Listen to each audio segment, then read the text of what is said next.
The reason to start was simple. The quality of the game was impressive. Would they even be able to play other games after this one came out? The player thought, could it really be that much fun? The Last Savior. The commercials for the upcoming game were top-notch. The young man had played it a few days ago, and the graphics were stunning. Passers-by said they wanted to try the game as soon as possible. Everyone was expecting a true masterpiece.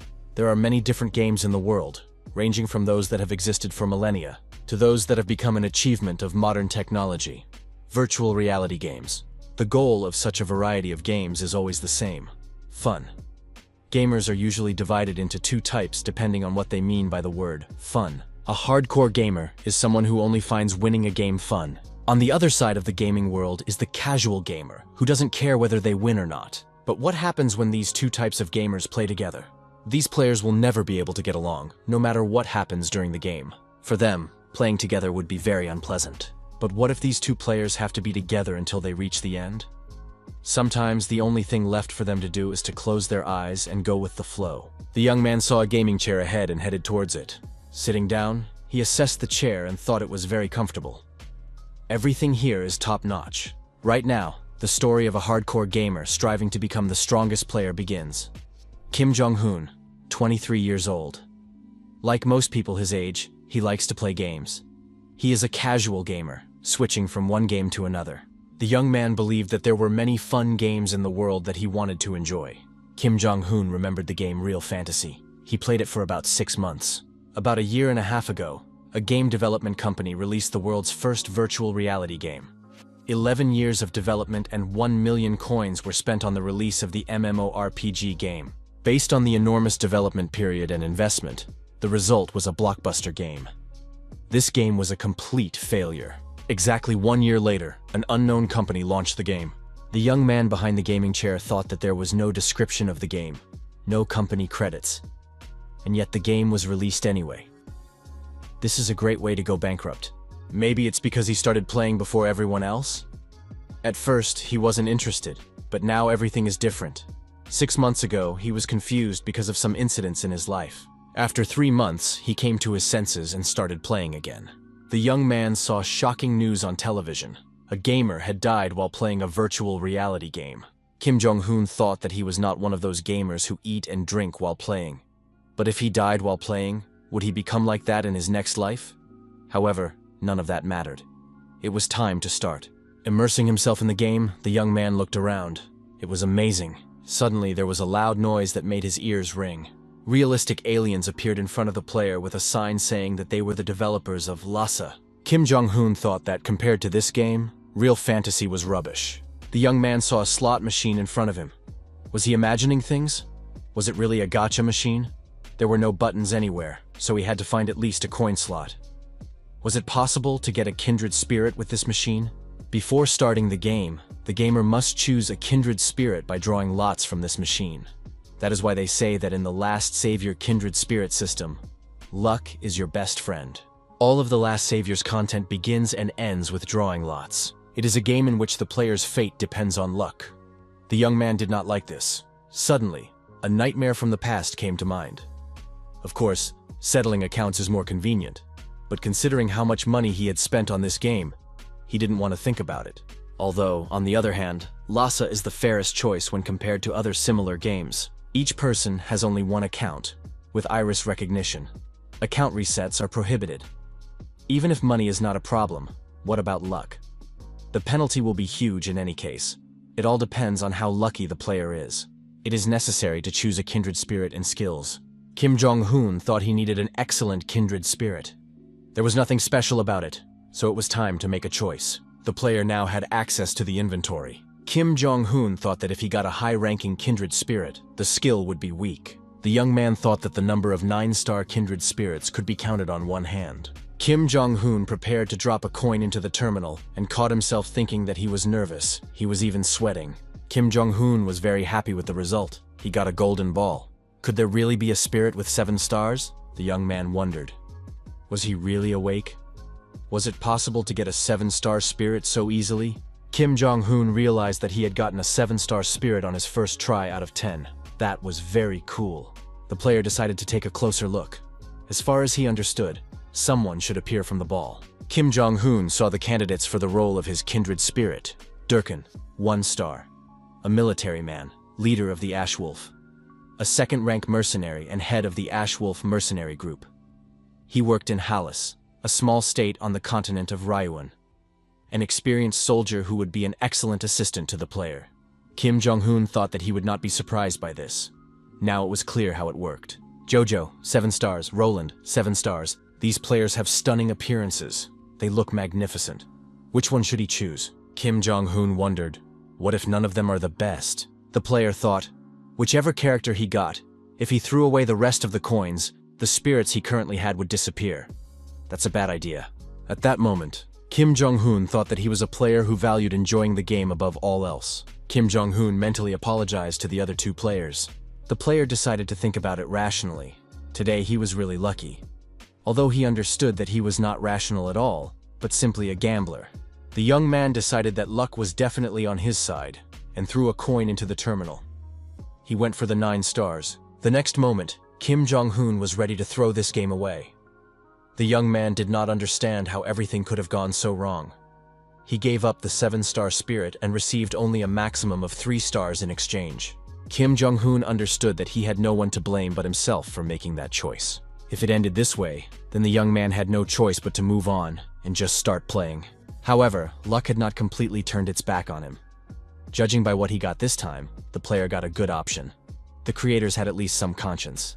He got a kindred spirit with 6 stars. It was better than nothing. Kim Jong-un got a Knight of the Round Table. Maybe he should choose him? The young man noticed that a spirit with 0 stars had fallen. Kang Jin-ho. It was obvious that this spirit was dressed in modern clothing. How could someone who didn't understand modern people at all act as a kindred spirit? Maybe it was a bug. In any case, it all looked very strange. Kim Jong-un thought he might have seen this person somewhere before. Why did he look so familiar?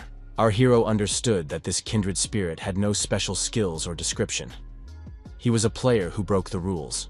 Morum, fantasy, action. One thing remains the same. No matter what genre it is, the phrase rule breaker can never mean anything bad. Kim Jong-un thought that in any case, there wasn't much to choose from. Our hero settled on a spirit with 0 stars. Kang Jin-ho became more real and sighed deeply. The awakening had begun. Our hero was interested in what kind of person his kindred spirit was. Kang Jin-ho looked at Kim Jong-un and cursed loudly. What was going on here? After listening to the story, the spirit asked again, did this guy really choose him as his kindred spirit? Our hero nodded affirmatively and said that his name was Kim Jong-un.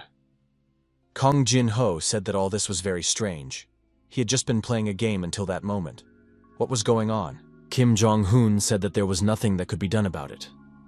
Apparently, Kang Jin-ho was just a bug. Our hero began to think about casting the lot again.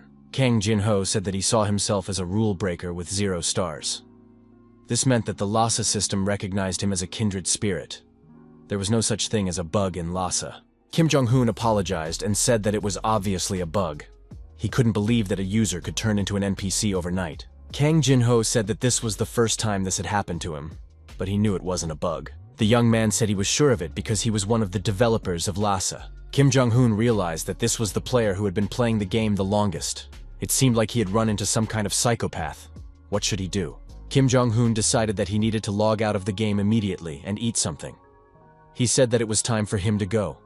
He needed to go to bed early today so that he could watch the championship final at dawn. Kang Jin-ho said that couldn't be. Kim Jong-un had heard of the butterfly effect, hadn't he? But what championship final was he talking about? Wasn't it in June? Kim Jong-un confirmed it. It would be the 5th in the morning. Kang Jin-ho said he thought he was going crazy. Hadn't there been any extraordinary incidents in mid-March? Was it some high-profile case involving Lhasa or something related to Kim Jong-un? Our hero was surprised. Why did his interlocutor suddenly bring this up? Where did this question come from and why did it bother him? Our hero said that he had taken academic leave and was not doing anything. Just for fun, he decided to play Lhasa once. Kim Jong-un suddenly remembered the news about a man who died while playing a virtual reality game. That player's name was Kang Jin-ho. Could it be that he was the very same gamer who died while playing The Last Savior? Kim Jong-un thought that after that incident, all virtual reality games had been temporarily suspended. At that time, gamers who streamed their gameplay made a lot of noise. Kang Jin-ho thought that now he had also died while playing the game and had become an NPC. Where was his life headed? Kim Jong-hoon asked the spirit why he was so calm. Wasn't what he had just heard a serious problem for him? Kang Jin-ho said he was fine. There had been worse troubles before. Kim Jong-hoon was frankly surprised. What could be worse? Kang Jin-ho said that his interlocutor wouldn't believe him even if he told him. It would be better to draw a skill first. Kang Jin-ho asked in surprise why this guy was reacting so violently all the time. He was just drawing a skill by lot, not a kindred spirit. When choosing a kindred spirit, the number of stars for the skill is already predetermined. Even the color effects change, depending on the spirit chosen. 6 stars is silver. 7 stars is gold. The young man was surprised. Why did the colors disappear in the gacha machine? Kang Jin-ho asked, was his rank really 0? Kim Jong-hoon confirmed this and added that Kang Jin-ho should not tell him. Kang Jin-ho said that everything said after the words, "just don't tell me," turned out to be true. The sum of the stars of the kindred spirit and skills is always equal to 10. The restrictions on kindred spirits were lifted. The player became the first to obtain a skill with 10 stars and received the corresponding title. Kim Jong-hoon and Kang Jin-ho were both surprised. Kim Jong-hoon decided that this was a divine game. It was evident from the expression on his face. A 10th rank skill had been unlocked. From the moment a player obtains a skill, they have the opportunity to view the status window. It was interesting to look at the description of the 10-star skill. The status window was very easy to activate. Everything was easy to understand. It was difficult to get confused, even if one wanted to. The player gained the right to use items that were previously prohibited or closed. The title bonus remains in effect. The skill level will automatically increase as the player's level increases. Kim Jong-hoon was surprised. Why was there no further explanation? There were no conditions or scope of application for the skill. I wonder how it works. Kang Jin-ho didn't know if it was an active or passive skill. He had never seen anything like it in 10 years of playing. Kim Jong-hoon was surprised. What 10 years are we talking about? It had only been about 6 months since Lhasa was released on the market. Kang Jin-ho told his interlocutor that he was the main character in this game. Kim Jong-hoon was offended. Was the spirit laughing at him? Kang Jin-ho said he would explain everything in 30 seconds. Had Kim Jong-hoon ever read fantasy novels? Our hero nodded affirmatively. Kang Jin-ho said that then he would easily understand everything. So Kim Jong-hoon knows that there are things in fantasy novels that are considered commonplace. The spirit said that he was a transmigrator with the ability to reincarnate. Kang Jin-ho was surprised at why his interlocutor was reacting so violently. Kim Jong-hoon asked, if certain conditions are not met, will he be forcibly returned to the beginning?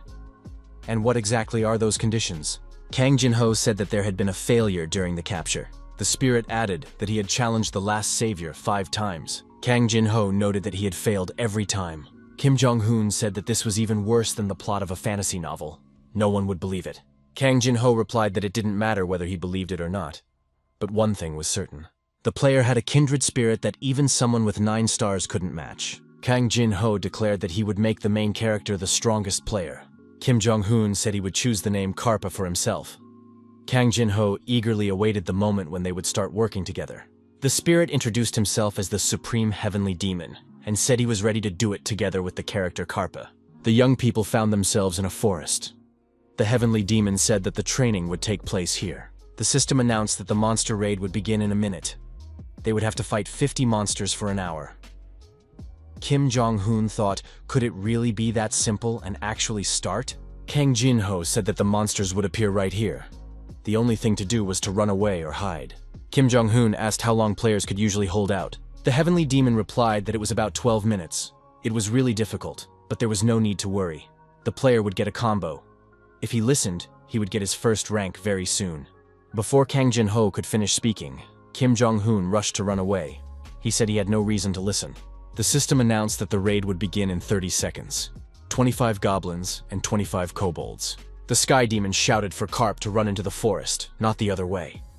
He had to survive and get the best reward. That was important. Kim Jong-hoon said there was no need to worry. They would become the best, no matter what. The first monster appeared before the hero. The young man stopped abruptly and changed his trajectory. Kim Jong-hoon swung his arm and prepared to strike the goblin for the first time.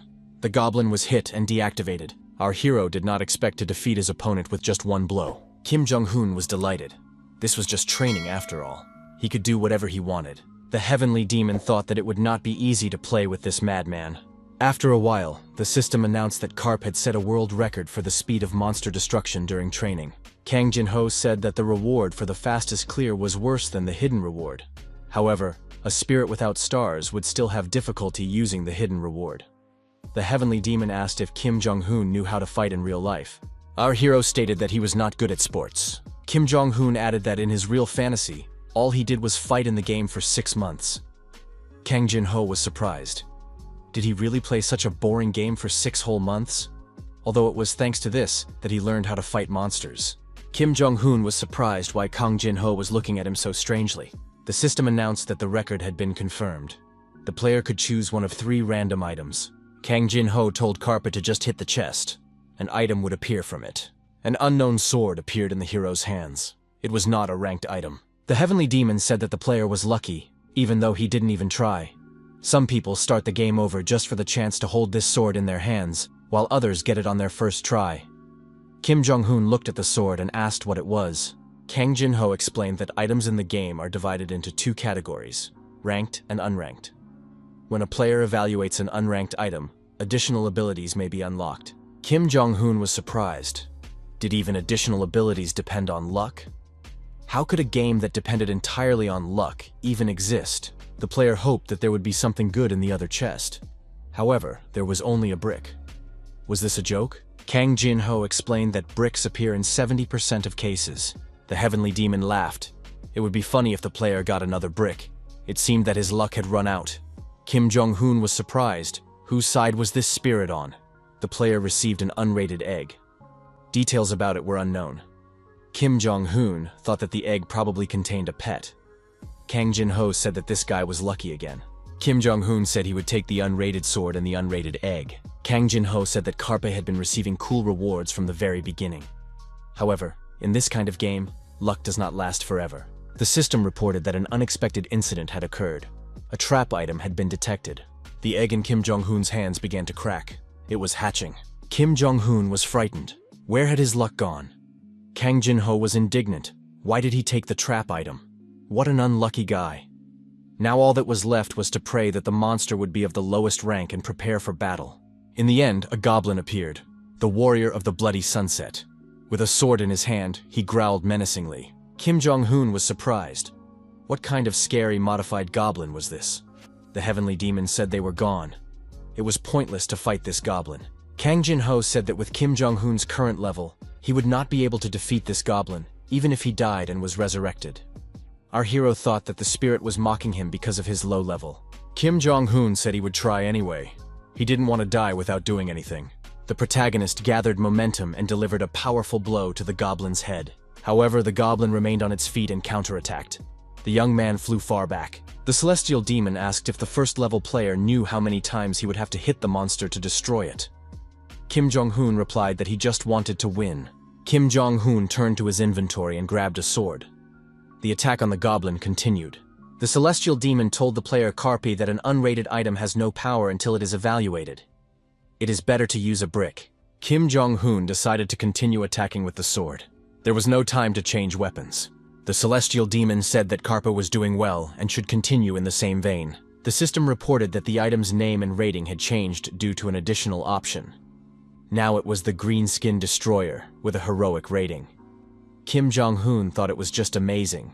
Our hero dealt with the goblin and said that the game was simply fantastic. Kang Jin-ho thought that this guy was experiencing something that ordinary players couldn't, all thanks to the 10-star skill. The system announced that in 5 seconds, the player would be transported to Leysin.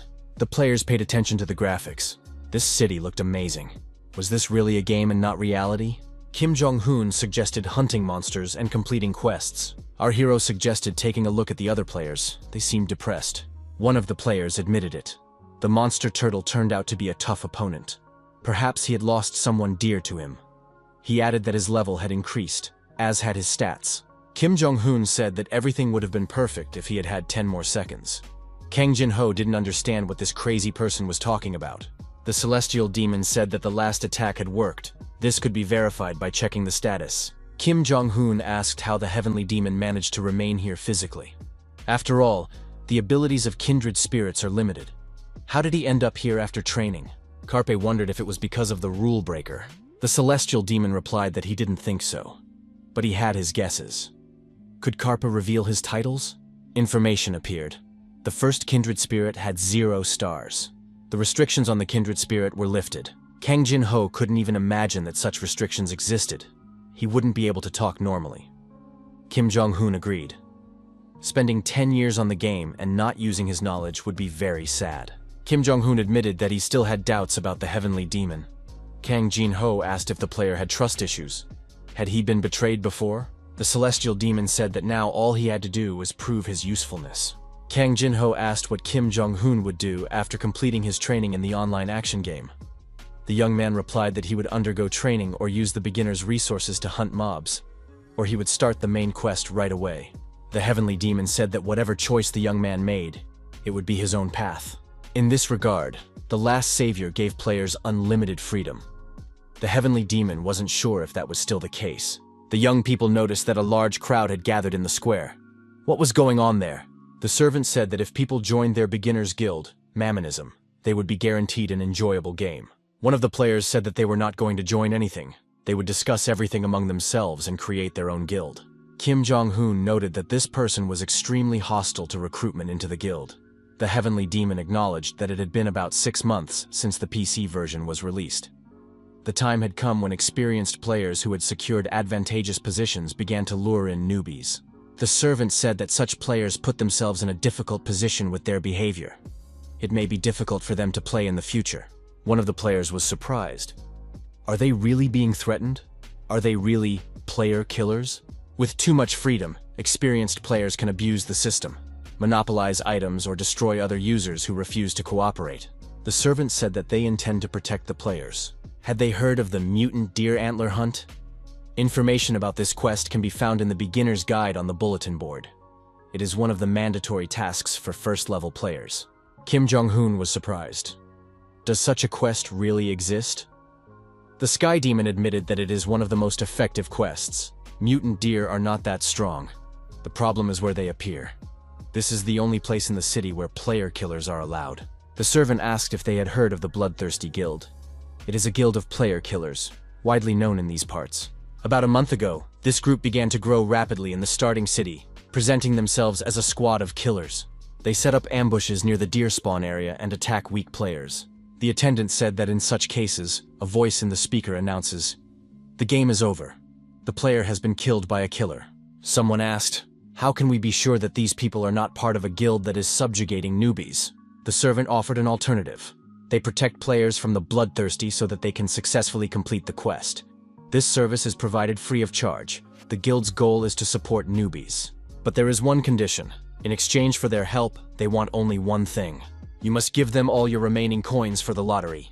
The player said that the coins for drawing lots are mere trifles that won't get them anything anyway. The servant explained that their guild has a person with a special profession, a merchant.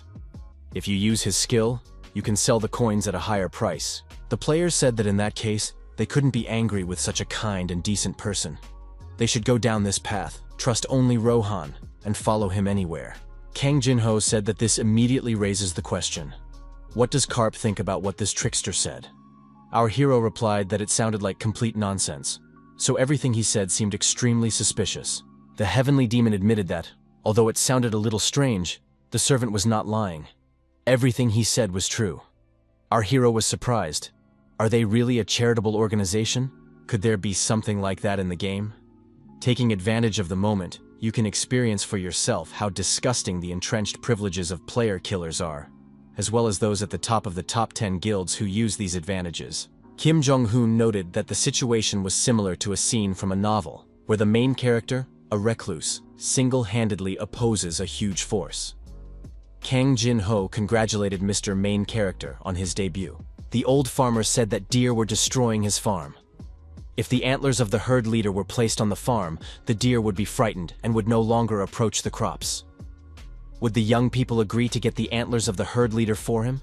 Kim Jong-hoon thought that even tips were available in the game. It wasn't so unfriendly after all. It was the starting city, so he wanted to get all the information he could. The protagonist finished registering for the quest, but what were all the people doing? How long would they have to wait for their turn? Maybe it was just time to go hunting. The celestial demon said to be patient. This quest was much more effective than the other 4 regular quests combined. A man approached and was surprised. Were these fools really going to just wait until they were called to the start? Kim Jong-hoon noticed the people who decided to skip the line. Who did they think they were? The players said their names were Minsu, Jongsu, and Kwansu. Together they were the unsurpassed trinity. They were called the 3 madmen. Jongsu rushed at the deer and said that whoever ate it first would be its owner. Kim Jong-hoon thought they were fools who had decided to play alone so they wouldn't have to pay anything.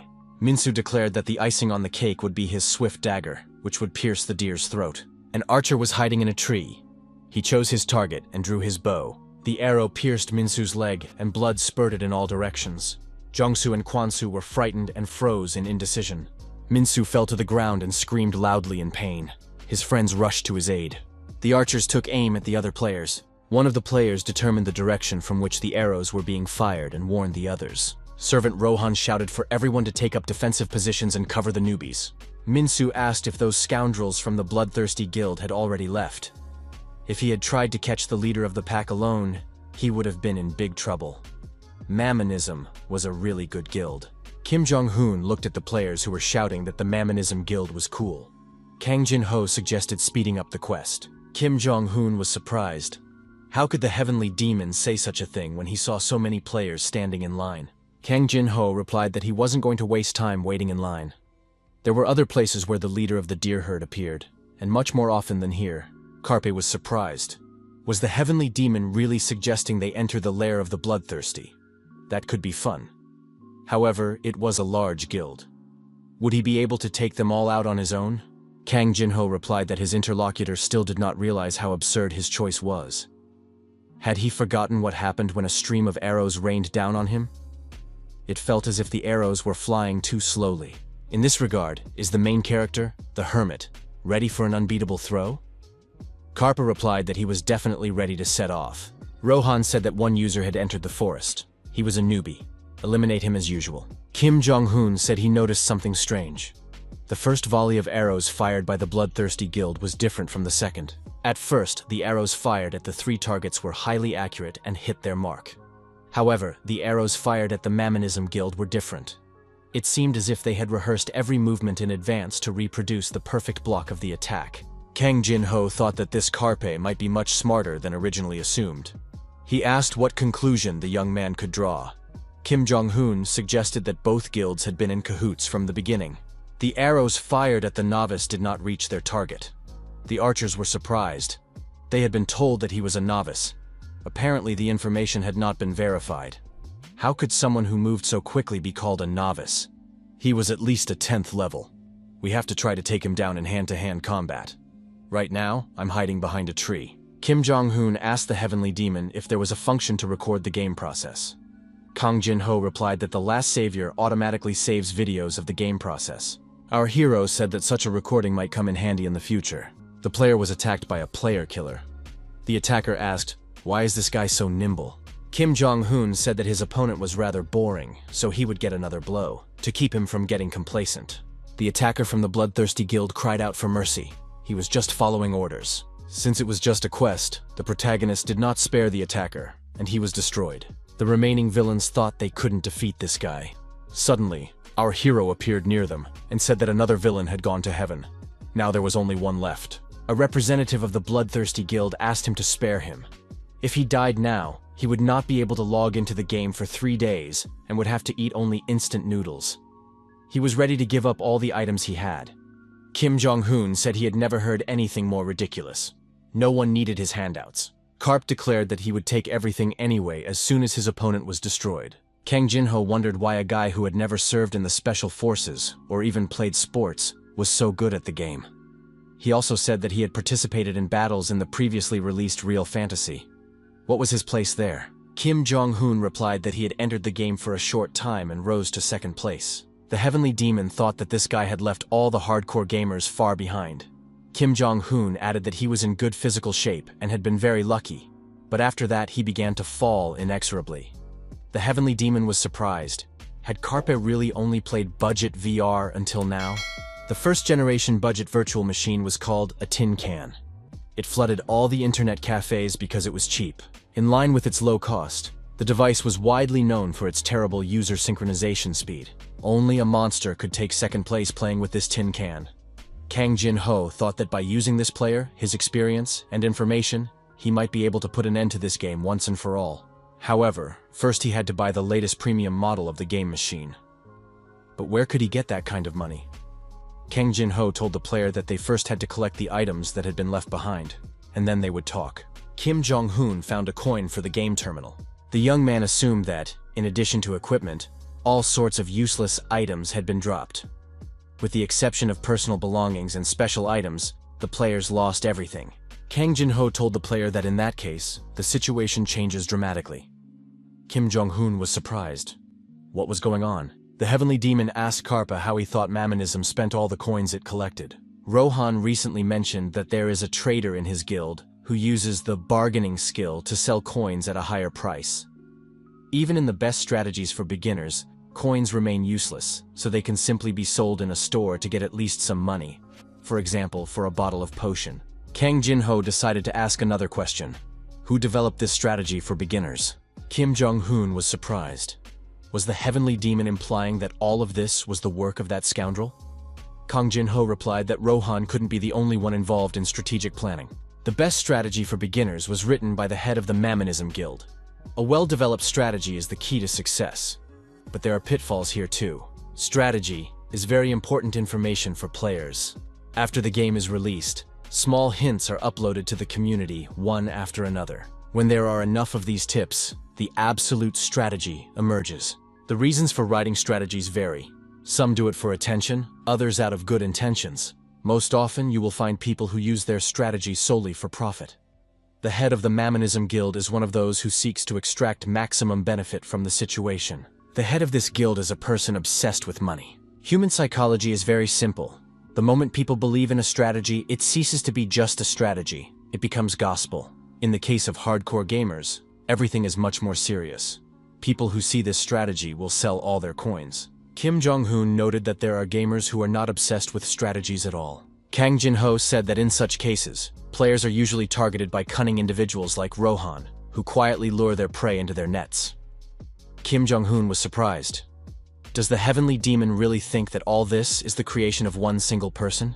How did Kang Jin-ho manage to figure out such a cunning and complicated plan? The heavenly demon replied that it was actually very simple.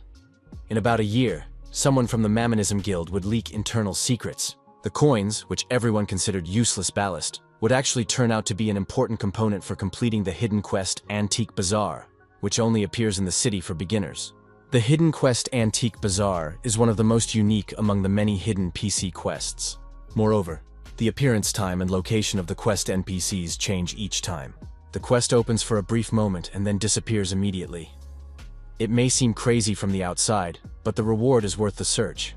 All the player needs to do is meet an NPC nicknamed the Antiquarian and give him a random coin. The Mammonism Guild is doing its best to leave users without coins. According to the quest conditions, only one person who arrives first will be able to complete it. Kim Jong-hoon was surprised. If the time and place of the NPC's appearance are random, then the coins mean nothing. If the quest appears randomly, then everything depends on the luck of the players. Kang Jin-ho noted that the location does indeed change each time, but he did not claim that it happens randomly. This point may be confusing, but there is no need to worry. He is a veteran player with 10 years of experience who has restarted the game 7 times. He will take care of everything, and Kim Jong-hoon can go and get some coins. The player reported to the commander that they had a big problem. Their guys had been crushed. The commander of the Mammonism Armed Forces, Jong Woo-hyuk, was surprised. How could this have happened? Jong Woo-hyuk was outraged at such reckless behavior and asked, what were their losses? The player reported that they had lost 10 men. The commander thought that was quite a significant number. How many enemies had invaded their territory? The player replied that there was only one enemy. Jong Woo-hyuk became angry. Were they really suffering such losses because of a single player? If this became known to senior management, he would have to write an explanatory note, and his bonus would be cut until the end of the year. The commander said that this person was most likely sent by one of their competitors. In that case, it was necessary to send someone against him who could deal with him once and for all. The best player hired by the head of the Mammonism Guild, Hanzo, said he had heard about what had happened. Was it finally his turn to enter the arena? Hanzo was surprised. Why was the commander silent? Did he not need help?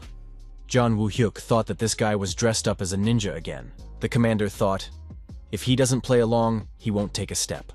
That's why he's so difficult to deal with. John Woo-hyuk told Mr. Hanzo that his moment of glory had finally arrived. The guild really needed his strength. The ninja told the commander to leave the solution to this problem to him. An opportunity had arisen to repay him for the roof over his head.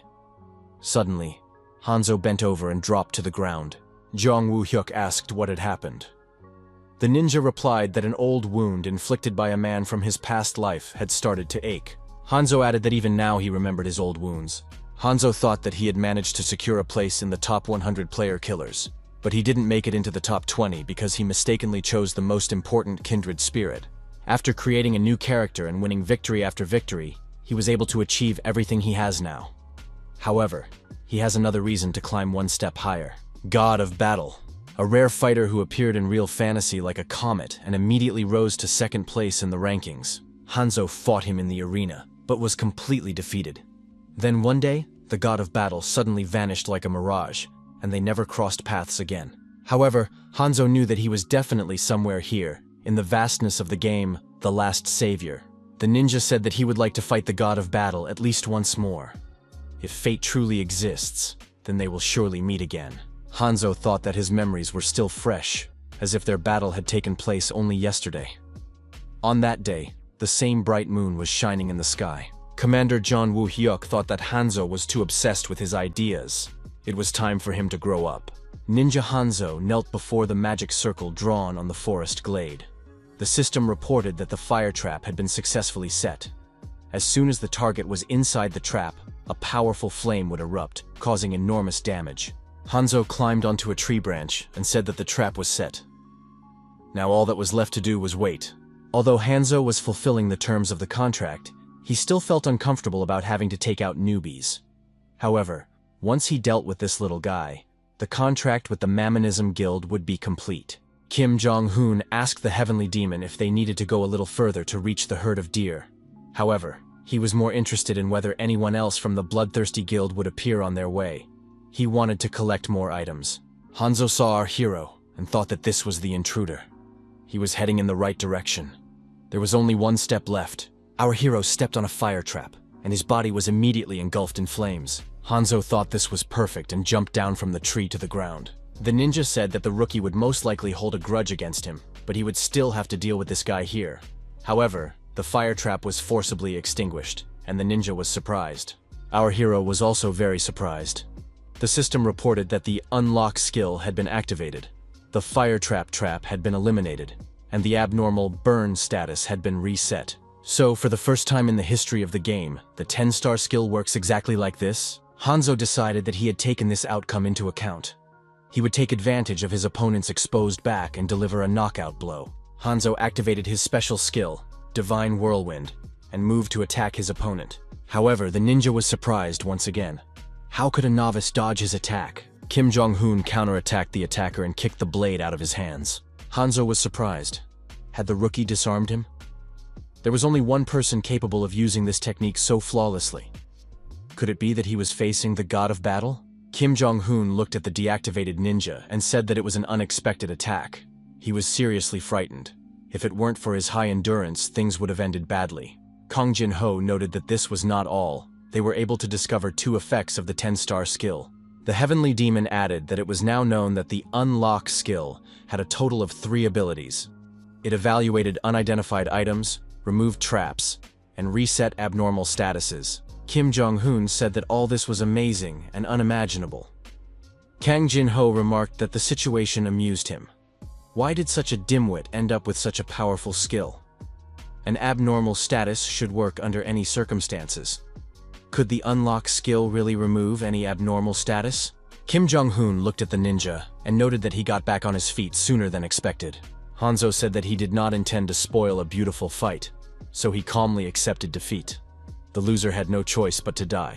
The ninja added that even in his dreams he could not have imagined that he would be defeated twice by the same person.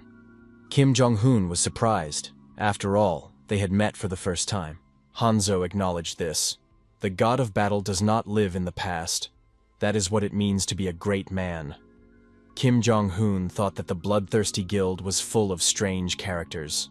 Hanzo declared that he accepted his fate, but before his death, he had a request. Hanzo asked his opponent to add him as a friend. The system reported that the request had been received. On the battlefield, a terrifying monster roared loudly at the axe-wielding hunter. The head of the Mammonism Guild, Mammon, said that he had finally managed to deal with these creatures. The warrior told Mammon that riots had broken out in Laysan, no matter which way you looked at it. The guild leader asked where exactly, on their guild's territory or on the Bloodthirsties. The warrior replied that it was on the territory of the Bloodthirsty. Mammon was surprised. Why wasn't there any basilisk blood or something like that? Mammon said that it would be enough to send Hanzo against the intruder. Why all the fuss? The warrior said that Hanzo had already lost. The warrior added that this top player had recently left the game and sent a message to that effect by mail. The message said that Hanzo had managed to cross paths with his comrades from the past. Meeting them had been his life's goal. Hanzo added in the letter that from now on, he was going to set out on a journey to follow this person. He would be away for a long time, so there was no point in looking for him. Mammon said he refused to understand. The warrior admitted that he didn't really understand either. Mammon acknowledged that this guy is obsessed with his ideas and very talented, but there's nothing to be done about it. Who is in charge of the Bloodthirsty? The warrior replied that John Woo-yuk is in command there. Mammon ordered that the appropriate order be conveyed to John Woo-yuk. A hidden quest should appear soon, so it is necessary to focus on collecting coins. The number of people in the city needs to be increased. If an elderly person who has never been seen among the NPCs is discovered, immediate action must be taken. Mammon wondered how much more manpower he would have to spend on the beginner's town. The legendary Ray of the Iron Song Leader, a battle axe used by the great orc leader Krandish Sheka during his lifetime, appeared in the hands of the cornerstones of Mammonism. Mammon said that he also received this weapon thanks to the hidden quest, Antique Bazaar. He can't wait for the next item. Is there any information about the offender? The assistant said that it was a player who was quite skilled with several types of weapons, but there was no other information.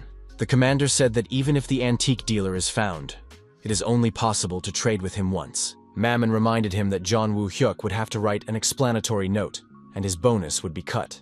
At that moment, John Woo-hyuk felt his ear itch. Could someone have remembered him? The system reported that the player had destroyed the leader of the deer herd. Quest item received, the leader's horn. Kim Jong-un said that he was even sad that it had ended so quickly. Kang Jin-ho remarked that it was excellent work. Now it was time to return to the city and collect the quest reward. The young man noticed that at some point, the scoundrels from the Bloodthirsty began to walk in groups. This creates a slight difficulty. It's not hard to take down a few people, but if the remaining 8 attack together, it will be difficult to handle. Kim Jong-un asked if they were going to do the hidden quest. The heavenly demon said that wouldn't happen now. Kang Jin-ho remarked that if something like that were to happen, he would not have mentioned the hidden quest in the first place. They would go to the right place, located next to the church, if they moved clockwise from Central Square at 5 o'clock. The heavenly demon added that for now, the player only needed to work hard to level up. Kim Jong-un thought he had hit the jackpot. Speaking of quests, he had a question. Weren't there any story or main quests in the game? Kang Jin-ho said that he would give him the quest that Karp was so interested in. Kim Jong-un was surprised. Why was his kindred spirit only mentioning this now? Kang Jin-ho replied that most of the main quests are given by the kindred spirit. Most quests give items that help the user grow, so everyone tries to increase the affinity level of the kindred spirit. After all, by getting closer to it, you can get something extremely beneficial. Kang Jin-ho added that Karpa would not be able to receive a quest from the kindred spirit in any case. These words greatly puzzled the hero. The celestial demon explained that this was because the player's level was not high enough yet. When he reached level 10, he would be able to receive the main quest. Kang Jin-ho said that this is why they now need to raise the player's level. There may be something else hidden in the 10-star skill, so it is worth continuing to research it. Kim Jong-un noted that outside the city, everyone was just chasing rabbits and squirrels. Our hero added that there are no real items here that players could collect. The heavenly demon asked the player to show the items purchased at the general store. Kim Jong-un wondered what exactly the heavenly demon was going to do here. Among the items were acorns and water from the city fountain. Kang Jin-ho told Karp to take 1 acorn and put it under a tree. Kim Jong-un complied and threw the acorn under the tree. After a while, a hidden monster appeared, a tyrant squirrel. Kim Jong-un was surprised. Why was the squirrel so huge? Kang Jin-ho said that with his current stats, Carp would not lose to this monster. This squirrel uses a cheat trick to block leveling up, so the player will have to make every effort to catch it. Kim Jong-hoon remembered wondering why he was only able to level up once after defeating a level 35 goblin. He was outraged. How dare this monster interfere with his training? This was tantamount to signing his own death warrant. Now, the squirrel would be destroyed. Kim Jong-hoon received a hidden item, an acorn, but he was not impressed. Kang Jin-ho said that this was not the end.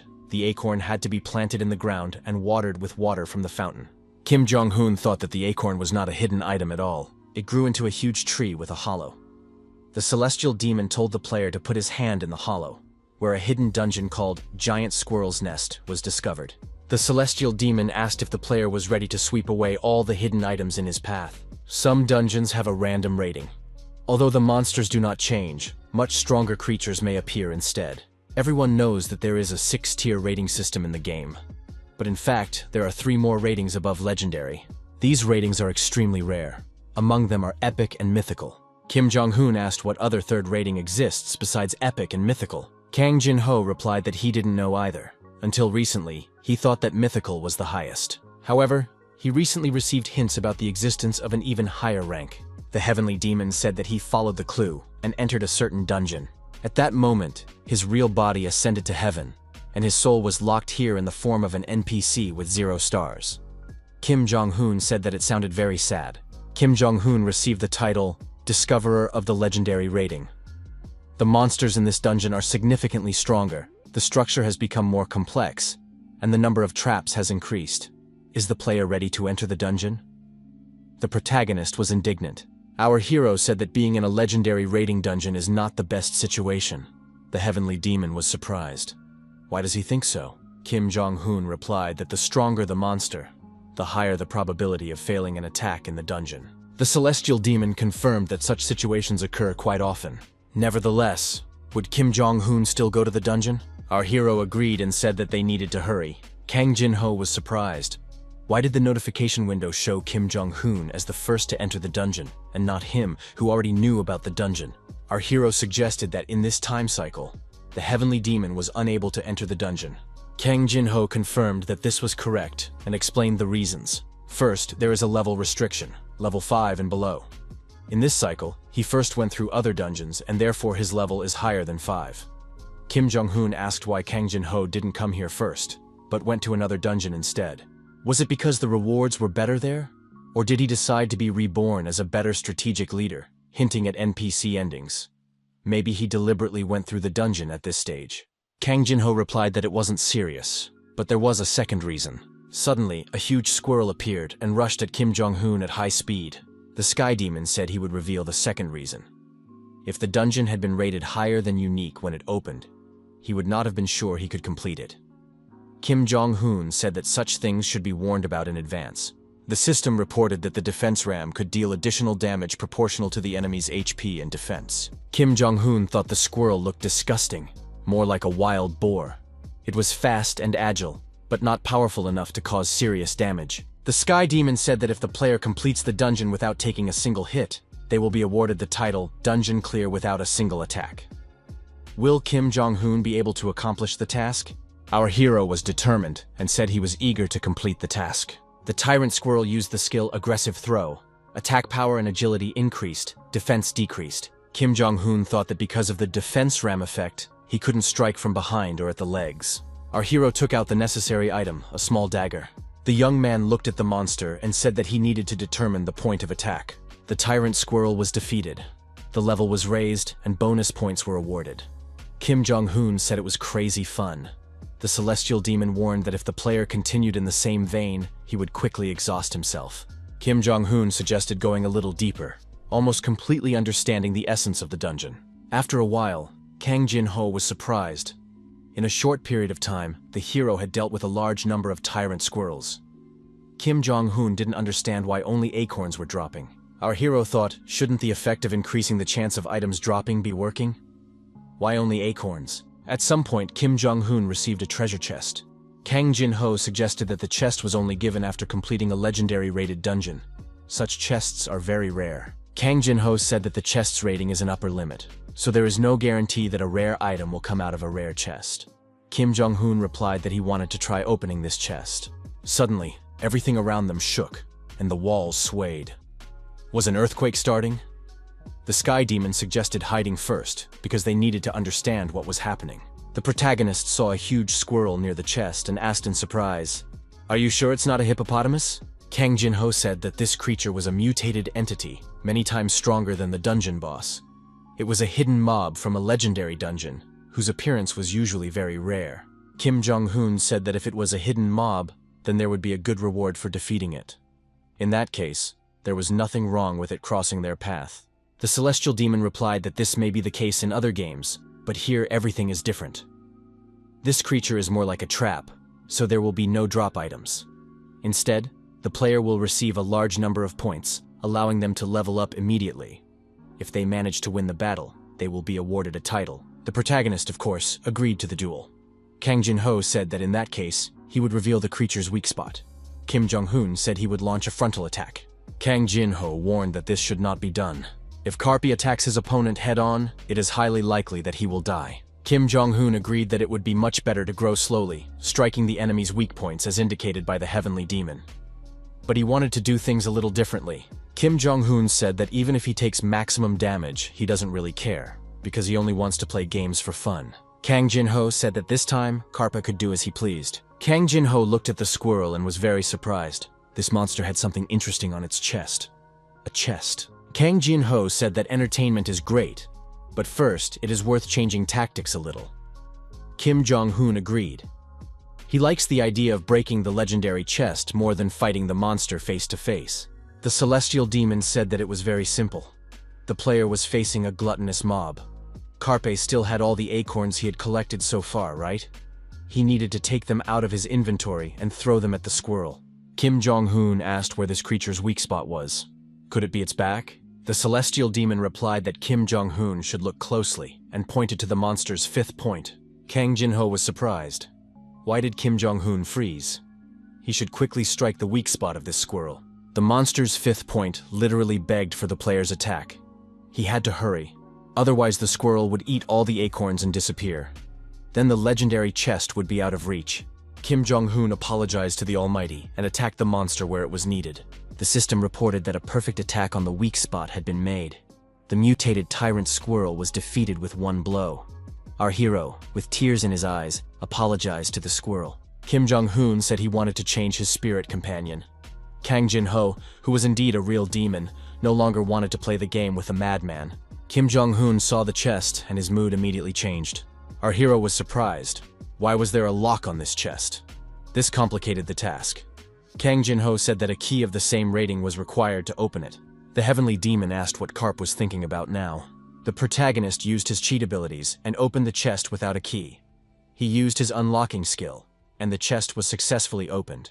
Kim Jong-hoon looked inside the chest and beamed with surprise. Kang Jin-ho was surprised. Could you always count on luck in this game to make the unlocking skill work 100% of the time? Kim Jong-hoon replied that there was nothing that a 10-star skill couldn't handle. The Celestial Demon said that first, they needed to open the bundle from the chest and see what was inside. It turned out to be an unknown leather armor that needed to be appraised. Kang Jin-ho said that the item was quite good, but since unrated items drop in the dungeon, it would be helpful to have something with a high rating for evaluation. If you don't have a trump card, nothing will work. Kim Jong-hoon noted that the main character was not named that for no reason. Kang Jin-ho told the player to absorb everything he sees. Later, it may come to the point where he unlocks the PC system itself. A 10-star unlock skill feature has been added. Did it work again? The local demon said that the information had been updated. Now you can open the status window. Kang Jin-ho was surprised. Is there a skill that doesn't require payment? In that case, you can use the free chance provided once a day. You should try to evaluate the armor quickly. The smooth leather armor was unlocked. Kim Jong-hoon said that this armor, rated as rare, was quite a good item. Kang Jin-ho added that he was very curious to see how long Karp's luck would last. It was time to unlock the legendary chest. Inside was an egg. The player said that he knew exactly what was inside. He was afraid of getting a trap item again. Kang Jin-ho calmly said that they would only know after evaluating what the egg was. The evaluation was successfully completed. It was an egg of the magical squirrel, Tamias. Kim Jong-hoon thought that he could provoke hatching with the acorn attribute. Magic squirrels are also popular in games because of their usefulness and appeal. Even if he switched to a hidden pet or divine beast in the future. For now, the magic squirrel was a good help. Kim Jong-hoon figured he needed to get as many acorns as possible right now. Our hero suggested that they deal with this quickly, as they still have a long way to go. Kang Jin-ho couldn't help but be amazed. Whatever this guy sets his mind to, he succeeds at. Kim Jong-hoon, sword in hand, said that the acorns were on their way. Kim Jong-hoon attacked the squirrel in the rear again and repeated that he had committed a completely shameful act. He couldn't tell anyone what was going on in his heart. Kang Jin-ho said that this guy scared him. The system reported that the player had defeated the dungeon boss, the giant squirrel. The player completed the dungeon without taking a single hit. Now he can receive quests from kindred spirits. The dungeon raid is complete. In the end, all the attributes turned out to be acorns. Kim Jong-hoon wondered what to choose: blueberries, oranges, or strawberries. Kang Jin-ho suggested choosing pistachios. The celestial demon said that if Carp couldn't decide, he should first get a profession and then think about his choice. After completing all the quests of the kindred spirit, he would be able to choose from 3 suitable professions. Kim Jong-hoon said that he was facing a standard kindred spirit who was breaking the rules. Kang Jin-ho asked if Carpe knew how a profession was assigned. Our hero replied that he doesn't know, but there is one thing he knows for sure. Somehow, everything is definitely glory and merit. He has a feeling about it. The player is given a profession quest from the kindred spirit. The most friendly relationship possible is established between the player and the kindred spirit. Our hero said that the heavenly demon is indeed an excellent kindred spirit. As expected, the foundation is important in any endeavor. After all, that was the meaning behind the choice given. Kang Jin-ho apologized. Kang Jin-ho said that the player's profession tends to be chosen in proportion to the rank of the kindred spirit. But his rank is 0, so this group of professions has its limitations. The heavenly demon added that Carp could also receive quests from other NPCs or acquire another profession by earning achievements. It is also possible to take advantage of the fastest quest, which is available from level 45. Kim Jong-hoon decided that this kindred spirit had completely lost his mind. Kang Jin-ho suggested leveling up by digging in the garden and fishing. He won't do that. The celestial demon told the young man to calm down. He would provide him with good items. First, he needed to focus on the hidden quest, which was just around the corner. He would put whatever he could get his hands on in his inventory and set off. The starting city is Laysan. Kim Jong-hoon saw the player tell the old man that he had obtained the jackal skin he had requested. The old man was very grateful. He said that the next quest was a pack of wolves on the edge of the forest. Our hero reminded the heavenly demon that if he managed to meet the junk dealer, he could randomly receive something from him. Kang Jin-ho confirmed this. The player will be given something from the flea market, and sometimes something incredibly valuable can be found. The heavenly demon told the young man that he could see a junk dealer on the corner of the church. The old man asked if the young man wanted to exchange items. The system reported that the hidden NPC junk dealer had offered a deal.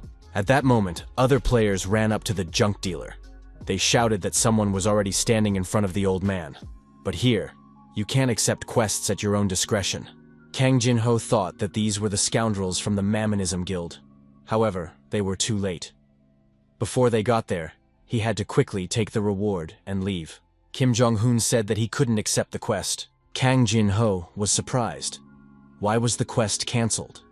This was the first time this had happened in his practice. Kim Jong-hoon kept repeating to the old man that he was accepting this quest, that he agreed.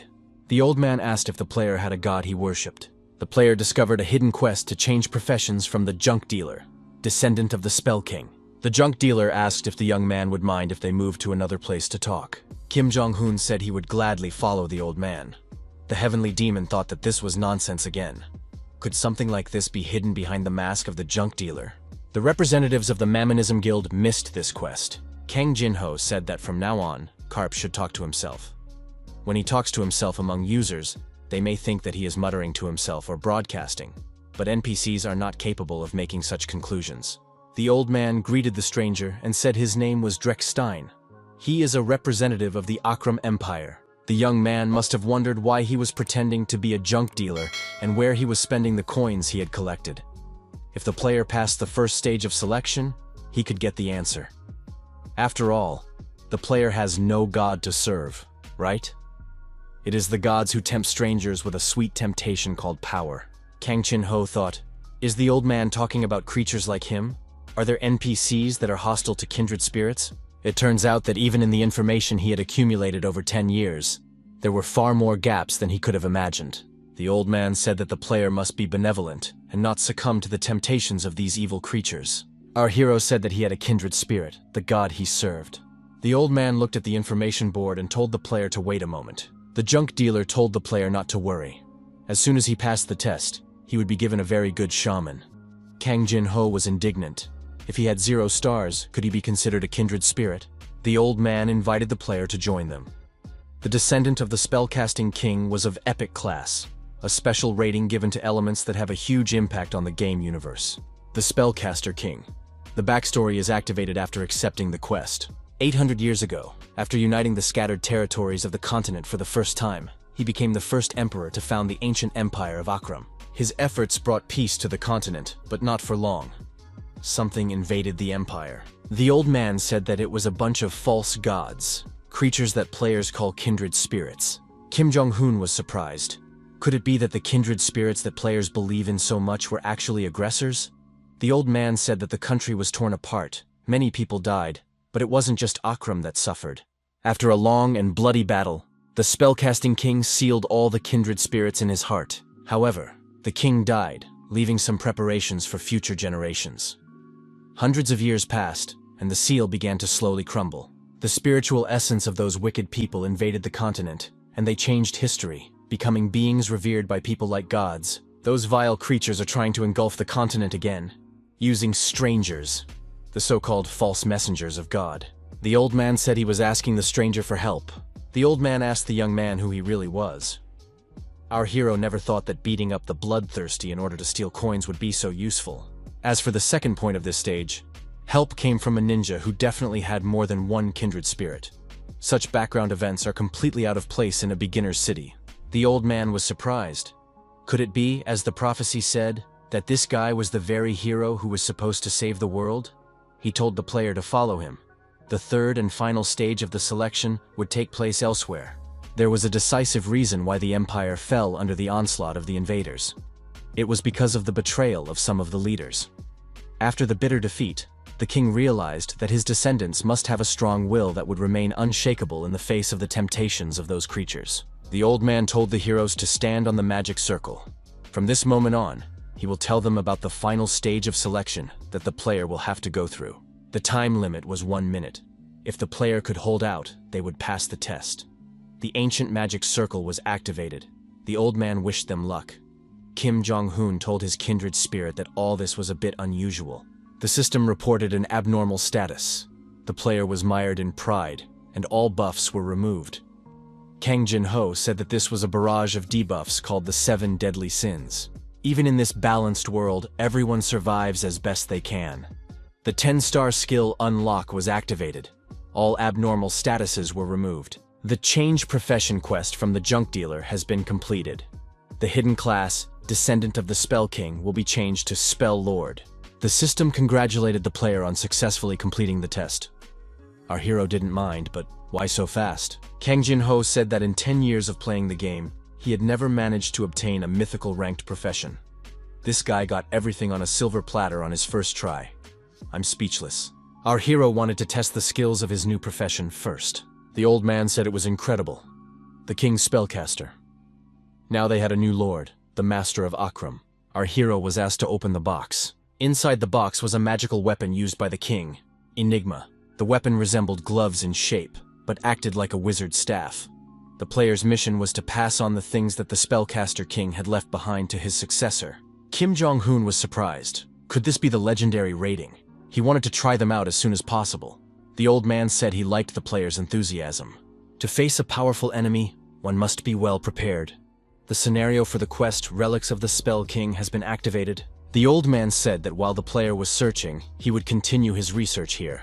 The old man said he was studying the coins that belonged to the strangers. This is the only clue linking the strangers to the false gods. Kim Jong-hoon told Dreku that he could help him with his research. The young man with a smartphone in his hand said that all the broadcasts had been very boring lately. There was nothing new. He saw a quest related to the horns of the leader of a herd of deer. The young man said that some newbie must have filmed and posted such a video. The young man watched the video and thought it was all nonsense. How can one person deal with the bloodthirsty alone? Who is he? Is this really an exchange? Is there really such an NPC in the game? Is this really a hidden quest video in front of him? Kim Jong-un said that he edited and uploaded the video according to his instructions. Kim Jong-un was surprised. 400,000 views. Everyone went crazy. Kang Jin-ho said that all this was happening because of the uploaded video. Carpe became a superstar in one morning. Maybe he'll think about getting serious about streaming. Our hero said he did it only to provide Drek with coins. Kim Jong-un asked the heavenly demon if everything was okay with him the day before, if anything special had happened. The day before, Kang Jin-ho, glancing at the timer, said that time had flown by quickly.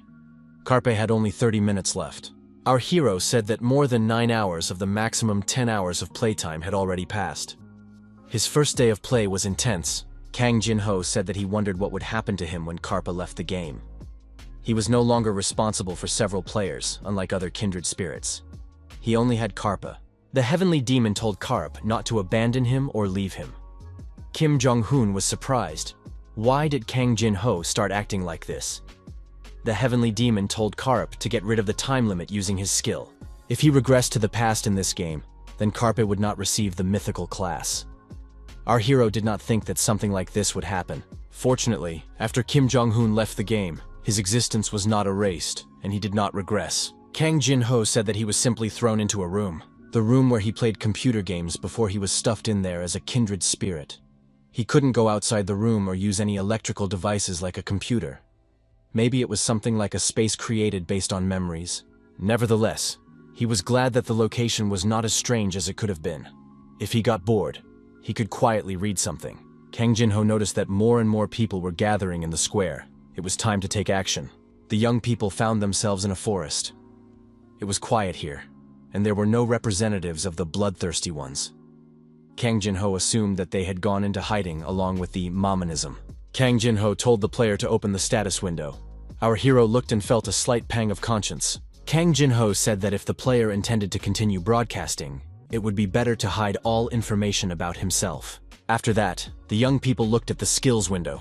Magical engineering, elemental mastery, elemental arrow, striking blow. Kim Jong-un opened an item from his inventory related to the skill magical engineering. Our hero couldn't believe it. It turned out that acorns glow. The system suggested synthesizing magical materials using magical engineering. Kang Jin-ho decided that it was some kind of production skill. Apparently, the spellcasting king was also good at alchemy. The player managed to pull out a really valuable skill. As soon as word of this spread, guilds would line up in front of Carpe to get him on their side. Our hero thought that the organization was just a bunch of weaklings. The strongest would cross the desert alone. The system suggested synthesizing the materials in the inventory. Kim Jong-un thought that the interface was quite simple and could be used intuitively. Kim Jong-un thought that for starters, he could only put 2 items inside. Maybe he could try combining the acorns of flame and ice. Kim Jong-un said that he had chosen his profession primarily to reduce the number of attribute options for his pet. But what should he do if, on the contrary, there were now even more options? There were now a lot of elements, and the system offered various synthesis options. But how could such things be mixed? Kang Jin-ho thought he should stop this player. But in all his 10 years of regression experience, he knew nothing about the unlock skill, the spell lord, or magical engineering. Kim Jong-un told the heavenly demon not to deceive him. He himself knew nothing and almost turned him into a farmer. Why did he need such a talentless spirit? He wanted to change it. The heavenly demon said that Carpe was doing something wrong. First, he needed to moderate his enthusiasm and put only 2 pieces. What would he do if he lost all his acorns in case of failure? Our hero apologized. Kim Jong-un laughed and said he couldn't pass up such fun. The heavenly demon thought that this guy would respond exactly like that. The synthesis process was launched. The result was a natural acorn with a legendary rating. A primitive fragment with an epic rating. It all started with the foundation of all existence. A fragment in the shape of an acorn containing the energy of the beginning. Kang Jin-ho continued to wonder. Why did this guy already receive an epic rating? In this situation, all the value of the previous 10 years of existence was negated.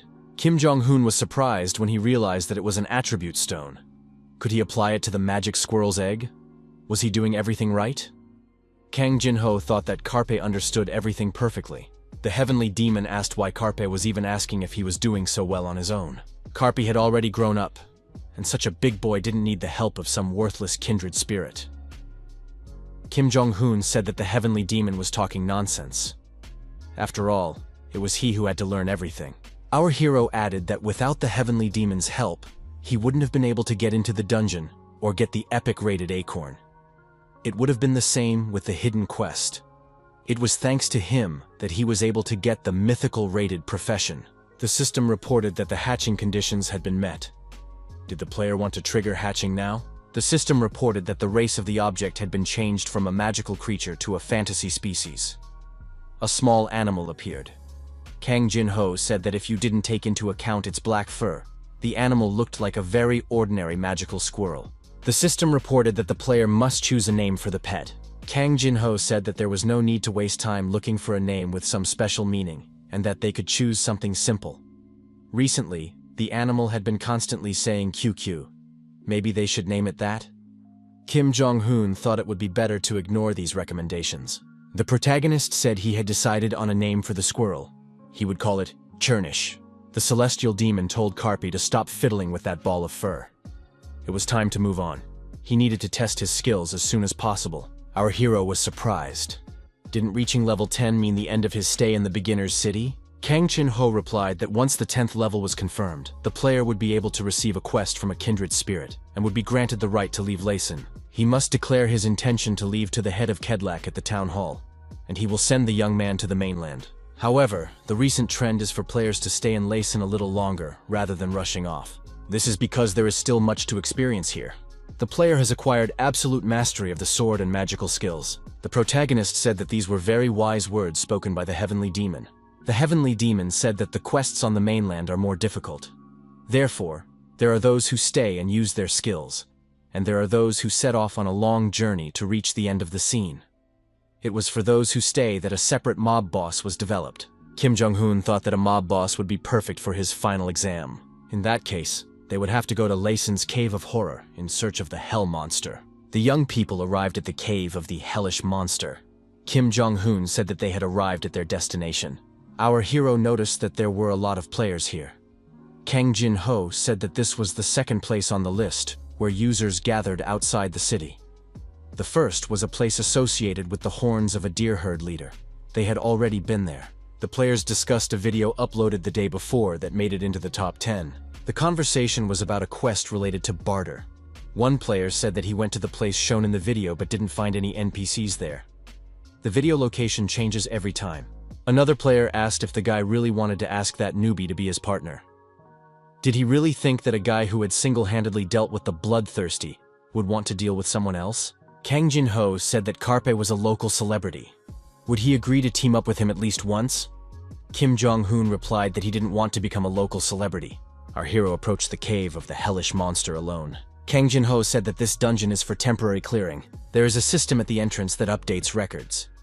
You can go up and open the statistics. Kim Jong-hoon said that the interface here is quite simple. Everything is easy and intuitive. However, some players had their profile access blocked if they decided to close their information. One of them was the heavenly demon. Half a year has passed, but no one has been able to knock him off the top spot. Although the player in second place is very promising. Second place went to God of Battle Overthrower. Our hero thought he had heard that name somewhere before. The player's presence said that someone was coming out of the cave. It seemed that some player had managed to clear the dungeon. One of the players said, they finally caught the little dog. Minsu, Kwan-su, and Jong-su reappeared. Kim Jong-hoon said that he only saw familiar faces in front of him. Kim Jong-hoon said that there was a reward for making it onto the top list. Kang Jin-ho admitted that the reward wasn't very good. The list engraved on stone was much more important. If you set a decent record, you could easily join the Guild of Great Marima Masters in the future. The Heavenly Demon said that even if Carpe was not interested in such things, as a player with ambitious intentions to become famous, he would want to take up the challenge because these records were eternal. Kim Jong-hoon confirmed his desire to enter the Hell Monster Cave as a solo player. The system announced that the Hell Monster would be summoned in 3 minutes. It was time to prepare for battle. The timer began its countdown. There was nowhere to hide and nowhere to run. The location was perfectly suited for a boss battle. Our hero had the gloves of the Lord Enchanter and the sword Green Skin Destroyer. The young man said that this was the perfect place to test his abilities. The system announced that the Hellhound, the Hell Monster, had been summoned. Kang Jin-ho said that the Hell Monster was a mob with the Flame attribute. Did the player understand what its weakness was? Kim Jong-hoon said he understood and warned Chernish to get ready to go out. Kim Jong-hoon told Chernish to cast a magic spell on his weapon using the Ice attribute. Chernish activated the integrated skill. It increases the magic damage dealt by 8 attributes. This skill also gives the weapon one of the 8 available attributes. Kim Jong-hoon said that this was a buff skill, a striking blow. This skill increases the physical damage dealt by the weapon to the target. The battle began, and our hero rushed into the attack. The hellish monster growled loudly and activated an intense flame. Kim Jong-hoon saw his opponent and immediately jumped aside. Our hero said that this dog was very slow. The celestial demon thought that if he added various items and title effects to Carpe's current agility, it would only be a matter of time before he began to understand how to act without any advice. The dog activated its Hellfire Breath and continued its attack on its opponent. Kim Jong-hoon felt confident and said that this dog, by attacking, was begging to be destroyed as soon as possible. Our hero jumped high into the air and, swinging his sword, prepared to deliver a decisive blow to his opponent. Carpe declared that as the dog wished, he would send it to heaven right now. The system announced that the player had defeated the nightmare of newbies, the cause of moaning. Hellish Monster. Carpe thought that he had defeated his opponent too quickly. One of the players felt that nothing was going right for him today. He couldn't get a team together. Looking at our hero, this guy decided it was worth trying to persuade him to join his team. It was clear at first glance that he was a newbie, so he could be used as cannon fodder. One of the players present reported that a bug had been detected in this dungeon. What was going on here? Kang Jin-ho asked Karpa how he could strike an enemy as soon as he showed weakness. Our hero replied that he had gotten a little carried away. He had planned to test other skills and did not expect the dog to die so quickly. For defeating the hellish monster, the player received the skin of a hellish chain dog and a core of hellish flame. Only 2 items, and no equipment? Kang Jin-ho said that it was not worth being greedy.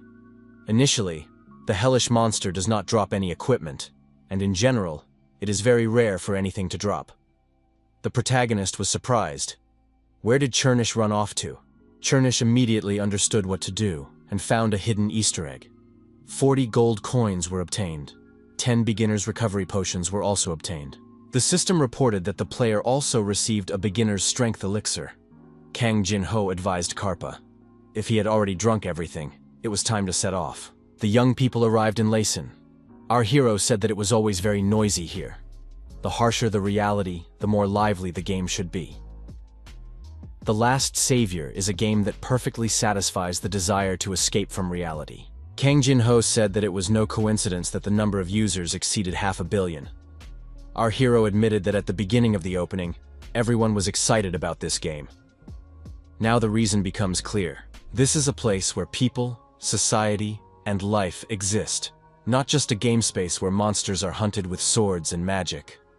The so-called otherworld is Lhasa. Once you set foot on the mainland, the story changes immediately. PK characters are allowed in most areas. When users from all over the world gather, even the slightest carelessness cannot be tolerated. Kim Jong-hoon asked Kang Jin-ho if they would definitely be able to send them to the mainland this year. The head replied that the player should not worry. There are no special procedures, so they will be able to move to the mainland in 5 minutes. One of the players said that today was the release date of the Kindred Spirit app. It must be installed immediately after exiting the game. If you miss a notification from your Kindred Spirit, you will have to shed many bitter tears. Kang Jin-ho said that Kindred Spirit is not able to notify users about every quest that appears, because compared to the number of users, the number of Kindred Spirits is negligible. One Kindred Spirit can have hundreds of thousands of users under its wing. That is why this app was created. Kim Jong-hoon said that one thing was now clear to him. This app would not change the fundamental situation. Laysan Kedlak, the head of Laysan, was interested in whether the players were going to leave Laysan. If they leave this city, it will be very difficult to return. Are they okay with that? Kedlak realized that he was looking at the very hero who had defeated the hellish monster. Kim Jong-hoon noticed that the head had a frightening expression on his face. Kedlak said that he couldn't send the hero, who had worked so hard for the good of the city, away empty-handed. The young man had to accept a small gift. Our hero received Kedlak's carpentry gloves, rated as heroic. Kedlak said he would like to talk more, but there are people waiting for their turn. So the conversation is over. Now that the portal is open, players can travel to the mainland city of Luang. Kedlak added that the gods would bless the player's journey. Once in Luang, our hero said that it was a completely different level. Kan Chin-ho admitted that Luang was indeed huge. It is not for nothing that it is one of the 3 main cities of Lhasa. Due to its high population density, there are many hidden quests, attractions, and delicious food here. Carpe told the celestial demon that they still had unfinished business. Kang Jin-ho thought that this guy also had an excellent memory. Kim Jong-hoon reminded him that the kindred spirit had mentioned special skills. Ordinary skills can be acquired naturally in various ways during the game, while special skills can only be learned through a kindred spirit. If the relationship between luck and the kindred spirit is the most important factor, then this is confirmation of their shared history. Kim Jong-hoon said that they get along very well and showed maximum sympathy, so he wants to get a special skill. Kang Jin-ho felt ashamed at that moment and wanted to bury his head in the sand. The heavenly demon told our hero that he could, of course, grant him a special skill. However, this special skill would have the same rank as the kindred spirit, 0 stars. Kang Jin-ho added. In addition, skills are usually determined by the profession of the kindred spirit. What kind of worker does the young man represent to the heavenly demon?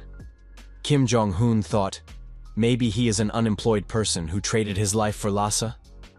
Kang Jin-ho said that Carpe understands everything perfectly, although these words hurt him. Kang Jin-ho agreed to try, but the player should not expect anything worthwhile.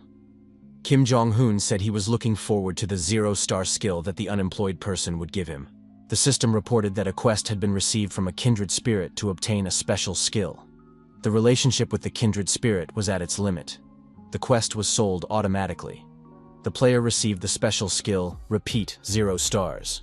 The quest was repeated 33 times. Kim Jong-hoon said that now he really didn't understand anything. Karp and the heavenly demon thought at the same time. Could it all be because of Kang Jin-ho's regression? Kang Jin-ho said that the system was too toxic. How could it treat him this way? Kim Jong-hoon suggested that he calm down and check the skill description. Kang Jin-ho said that from this moment on, they would have to figure out exactly which repetition they could perform. First, they needed to catch the first mob they came across and test the skill on it. Perhaps that way they would understand something. A lightning bolt was activated on the coast of Luana. The monster affected by this skill screamed loudly. The system reported that the player had destroyed Merman. The level was raised, and bonus points were awarded. After a while, Kim Jong-hoon said that he had already reached level 12, but still hadn't found any clues.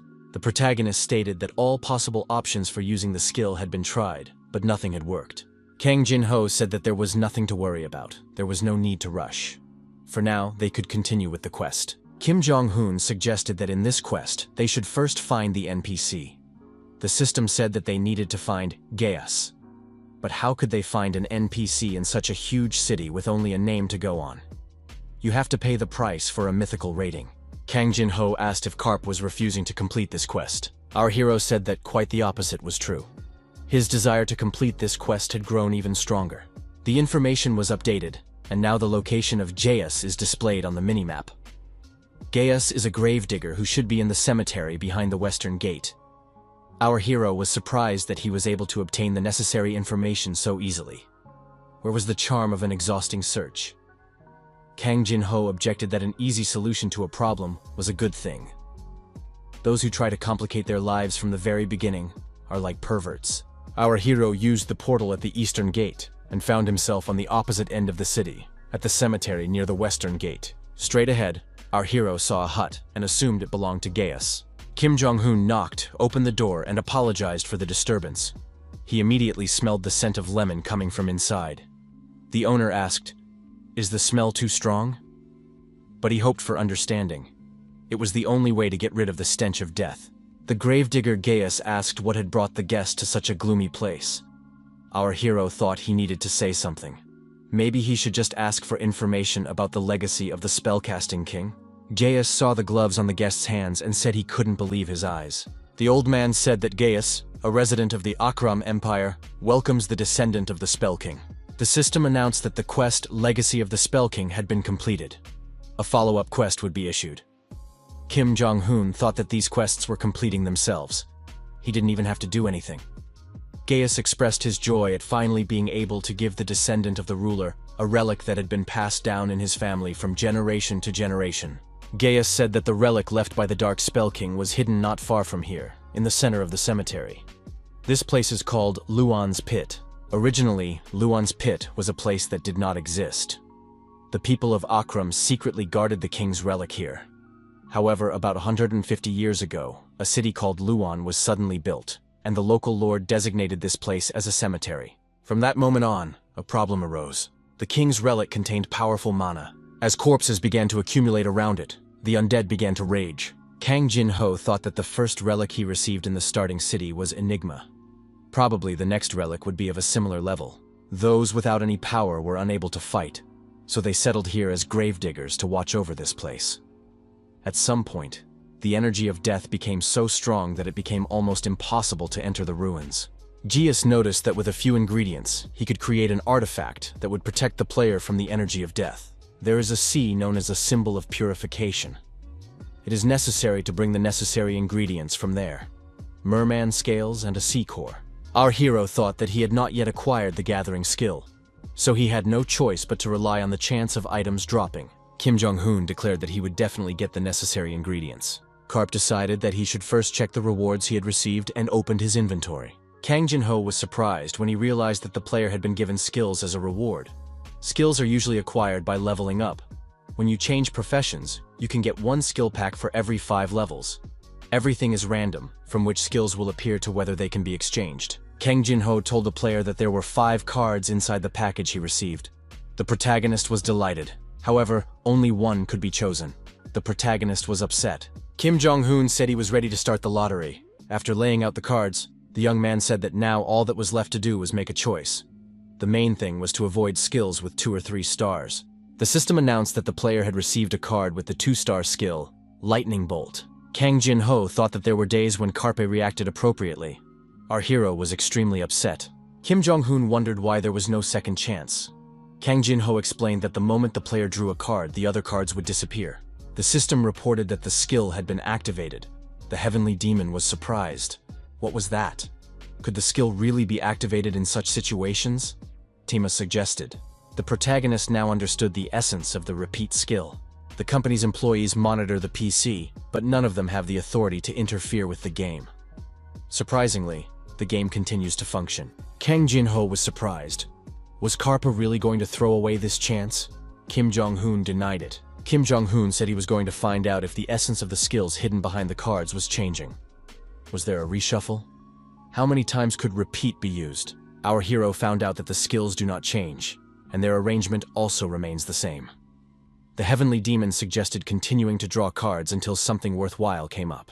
Kim Jong-hoon said he would do so and chose another card. The system announced that the player had received a card with the 7-star skill, Holy Sacrifice. Kang Jin-ho thought that this was no joke. After all, this was a new Holy Sacrifice. Holy Sacrifice, also known as Sacred Grenade, is the strongest skill in the Holy Attribute series when dealing cards. The higher the total MP, the greater the damage dealt.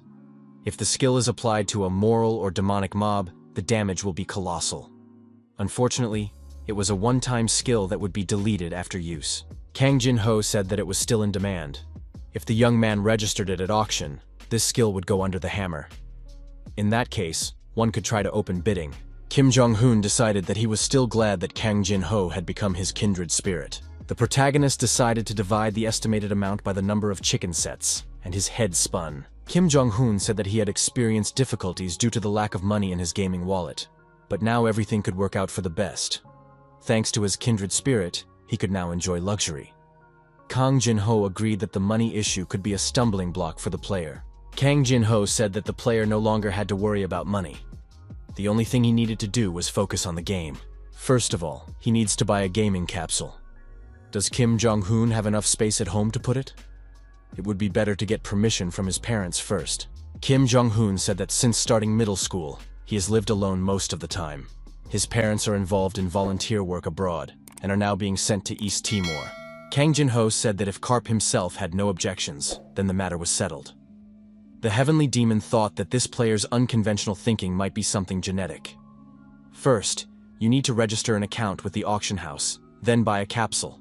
The assistant said she was ready to help resolve the visitor's issue, and added that he could register his account details here to use the auction house's services. The girl told the player to place his hand on the sphere in front of him. As long as there is a system of transactions between users in the game, there will inevitably be monetary transactions. The PC directly manages cash brokerage operations to prevent fraud between users. Kim Jong-hoon said that he had always wondered if he could earn money to pay for his subscription by selling something. Now he understands how it works. The assistant said that the registration of information was complete. From now on, the player can put items up for auction. Kim Jong-hoon asked his kindred spirit if this made any sense. After all, he had no achievements anyway. The girl said that the download was complete and was very surprised when she saw the rank that had been assigned to the player. The assistant congratulated our hero on being assigned the black rank. Kim Jong-hoon asked what that meant. Players are divided into 6 ranks: black, diamond, platinum, gold, silver, and bronze. This concept is similar to a credit rating, so it can be considered a special rank. The criteria for evaluation is how much of an impact the player has made in the PC world. Kang Jin-ho said that the crystal ball had calculated significant progress called the mythical rating. The girl said that all registration procedures had been completed. From now on, the player can use any branch of the central office. Our hero couldn't believe that he had made such a huge contribution to the game. The assistant said that it was an honor for her to work with the creator of the new history of PC. The young man can enjoy the game for a long time. The protagonist thought that it was not for nothing that PC was called Another World. Kim Jong-hoon said that no one would give him a game capsule for free just because he had a black discharge. Kang Jin-ho agreed. Our hero noted that he did not have that kind of money. Kang Jin-ho said that now his kindred spirit would give him a quest related to finding treasure. As soon as he found the hiding place, he could take as much as he needed at the moment. Kim Jong-hoon approached the office building and thought he had reached his destination. For some reason, the protagonist knew the code to open the safe. Opening the safe, the young man found a bag stuffed full of money. The bag contained a huge amount of money. The young man thought, "Isn't Kang Jin-ho a real madman?" Our hero thought that the more he looked, the more absurd the situation seemed to him. There was even gold in the bag of money. Kim Jong-hoon asked the heavenly demon, "Did he really hide so much money in the locker room of a sports center? Why take such a risk? After all, the bag could have been stolen." Kang Jin-ho said that there was no better place to store valuables. If you buy long-term passes, there is no risk that someone will track the accounts and steal the money. The most important thing now is to prepare the equipment. You need to buy a capsule. The PC branch in Korea is a store that sells gaming capsules. Shin Bo-hyun, the premium goods sales manager, thought that for the 3rd day in a row, there was no end to the stream of visitors. It was all because of the free Apollo test drive. Why are only insolvent buyers gathering here?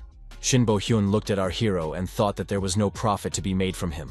The sales manager said that the Apollo test drive event was over. If a visitor wants to test drive a car, they can come back tomorrow. Kim Jong-hoon said he wasn't interested in that. He came here to buy an Artemis. After the manager confirmed that the visitor was a black customer, our hero asked if the company representative could deliver and install everything today. He would pay right away. The Artemis gaming capsule is related to the Apollo gaming capsule, which has the best characteristics among PC gaming machines. Artemis is the brainchild of PC developers, and only 3 units are available for sale in Korea. After a while, our hero told his kindred spirit that the gaming capsule had been delivered and installed in less than an hour. Kang Jin-ho said that there was no need to worry. As with money, you can do a lot. Kang Jin-ho said that after Karp left, the little animal stayed with him the whole time. The main thing is that the summon works without glitches. Kim Jong-hoon suggested that the heavenly demons start the quest right away. Today, he plans to get his hands on the relic of the spellcasting king. After a while, our hero brought Gaius what he had asked for. The old man assumed that the young man had to work hard, but he was able to bring not only the merman's scales, but also the C-core. Kim Jong-hoon said he was just lucky. The C-core was not a remarkable item. The guy asked what Chernesh had in his mouth. The walking bag of luck saved him. Kim Jong-hoon said that Chernish had helped him a lot, so he would have to buy an acorn. Gaius said that, in that case, he would immediately begin crafting the artifact. It would take no more than half an hour. He asked the descendant to check for any anomalies around the pit while he created the artifact. Kim Jong-hoon, as always in such cases, used his unique research abilities and destroyed 5 skeletons with a single attack. The young man asked the celestial demon why the pit was so huge. The system reported that the player had reached level 14. Kim Jong-hoon said that he had one more level to go to get a skill pack. Maybe it would make sense to go to the dungeon after mastering another skill. Kang Jin-ho asked if it looked like Karpa had been deliberately taken from the hut. Kim Jong-hoon was surprised. Did it really look that way? Our hero decided to return to the hut. However, on the way, the young man met a bacante. The girl asked the adventurer to help her find her way. The bacante said that she was hunting undead creatures. Had the young man seen any mobs nearby? Kim Jong-hoon showed the girl the direction to the cemetery. Kang Jin-ho thought that Kim Jong-ho would also like girls like this. Our hero said that he just felt uneasy. The protagonist clearly smelled the lemon scent coming from the girl. Kim Jong-hoon thought that this wild woman smelled like blood. Our hero turned around and ran towards the hut. Now he understood what was going on. Kang Jin-ho caught up with the player and asked what had happened. Our hero said it was all about the smell. Kim Cheung-hoon burst into the hut and saw Gias lying on the floor. Now Kang Jin-ho understood why Karpa had been sent on that pointless quest. This was the only way the game scenario could develop. The system reported that Gias had been attacked. Those who did not like the presence of the residents of Akram made their move. Our hero told Gias to wake up and come to his senses. The old man, bleeding profusely, said that those scoundrels had noticed his presence. The old man reached out his hand and said that this was the last thing he could do for his descendant. He asked him to fulfill Akram's will. The young man found himself holding a fragment of a crystal sphere of purification. It was a piece of a purification artifact that had been broken by an attacker. It had a weak purifying ability, and was the key to obtaining the artifact of the spellcasting king. Kang Jin-ho said that there was no need to worry too much. Don't forget that this is just a game. It's just one of the events in the storyline. Kim Jong-hoon said he understood, but that didn't change the fact that he was extremely angry. How dare they touch his relic? Kim Jong-hoon approached the pit again. There were footprints on the ground that weren't there during the cleanup. Were they kindly informing him that the enemy was already inside? Kim Jong-hoon confirmed the entrance to the dungeon. After a while, our hero found himself at the location. It was a space filled with the energy of death. Monsters with attributes of evil and demonism were significantly enhanced. Visibility was limited due to an unknown aura. Kim Jong-hoon thought it was a debuff. However, thanks to the fragment of the crystal sphere of purification, the situation was tolerable. Kang Jin-ho told the player not to act rashly under any circumstances. If he died, it would all be over. Kim Jong-hoon checked the information board and realized that his stats had dropped significantly. Was it worth investing bonus stats in his stats? Kang Jin-ho said it was a good idea. Maybe the player should explain his plan in more detail so as not to do the first thing that came to mind. First of all, he needed to start hunting mobs. A monster appeared, an enhanced skeleton. It behaved provocatively and was asking for trouble. Kang Jin-ho determined from the red light that this monster's level was higher than the protagonist's. Kim Jong-hoon said he was ready to fight. Our hero activated and used a fire arrow. There was a powerful explosion. However, the monster blocked the attack. The protagonist thought that in this case, close combat would be much more effective. Another reinforced skeleton archer appeared in the combat zone. The protagonist became angry. Had they decided to attack him all at once? Hiding behind cover, the celestial demon said that the skeletons had perfect balance. One attacked, the other defended. Our hero was surprised. Whose side was the kindred spirit on? Kim Jong-hoon thought that he was running out of time, and had no idea what the bacante who had entered the dungeon first had managed to do. Is it possible to destroy individual parts, such as horns or monster equipment, in Lhasa? Kang Jin-ho said that in this regard, players could do whatever they wanted. Kim Jong-hoon said that if the body is weak, it is worth straining the brain. He invests 20 bonus stats in mana. Our hero reactivated and used a fire arrow aimed at the reinforced skeleton. Kim Jong-hoon mentally apologized to whoever designed this dungeon, but he didn't have much time now. The system announced that the player had reached level 15. As a reward, he would receive a lower-class skill pack in his inventory. Kim Jong-hoon declared that now was the moment of glory for the repeat skill. The Heavenly Demon noted that the player had activated a skill related to electricity. Now he could paralyze his opponent. It was the perfect time to test it. Our hero decided to check how much time he had left. After all, they needed to move on quietly. The enemy was already waiting for them, fully armed. Kim Jong-hoon told the Heavenly Demon that they were already on a quest to capture the intruder. Could it be that the intruder is another player who also has their own kindred spirit? Kang Jin-ho replied that this was not the case, because there were also NPCs who had been chosen by kindred spirits. It turned out that the bacante was an NPC who had a kindred spirit. Kang Jin-ho said that it would be difficult for a player to guess the right moment to attack. Who would just sit and wait for such an important scenario event to unfold? Kang Jin-ho said that there are many fools in PC, so it is better to keep this information as secret as possible. Kang Jin-ho thought that this was a perfect project for Carpe, who never listens to others. Kim Jong-hoon was surprised. Why was the Celestial Demon staring at him like that? The Celestial Demon thought that this guy would not be able to hide his identity anyway because of his skills or weapons. Either way, this is a very important quest. Kim Jong-hoon must survive and finish everything properly. Kim Jong-hoon said that judging by the slightly open door, the person they were looking for was there. They had to continue with this game plot. The Bacante on the other side of the door said that the hero had arrived earlier than she expected. The girl said that she was extremely impatient, so she planned to wait a little longer and then just destroy everything here and leave. However, she was glad that the young man was not late. Kim Jong-hoon only now understood what the timer meant. It turns out that the coffin on which the girl is sitting is a box containing the relic of the spellcasting king. The girl stood up and admitted that she was sorry to destroy everything here. Although she didn't know what was inside, it was undoubtedly something extremely valuable. Kim Jong-hoon asked if that was why she had changed her plan. The girl said that it was important to behave properly. She should get permission from the owner and then take the item. The mad Bacante switched to combat mode. The girl asked if the young man would give her the key to open the coffin. Kim Jong-hoon said that the status window was so red that its appearance alone could scare anyone. The Heavenly Demon explained that such a rich color indicated a difference in levels of more than 35. It was necessary to be cautious and remain vigilant. Kim Jong-hoon attacked the girl. She was surprised at how agile this young man was. The sword of the heroic rank Green Skin Destroyer was critically damaged. It could not be used without repair. Our hero was surprised. Was he really left without a weapon? Kang Jin-ho said that this NPC was created specifically for capture. She is a real monster.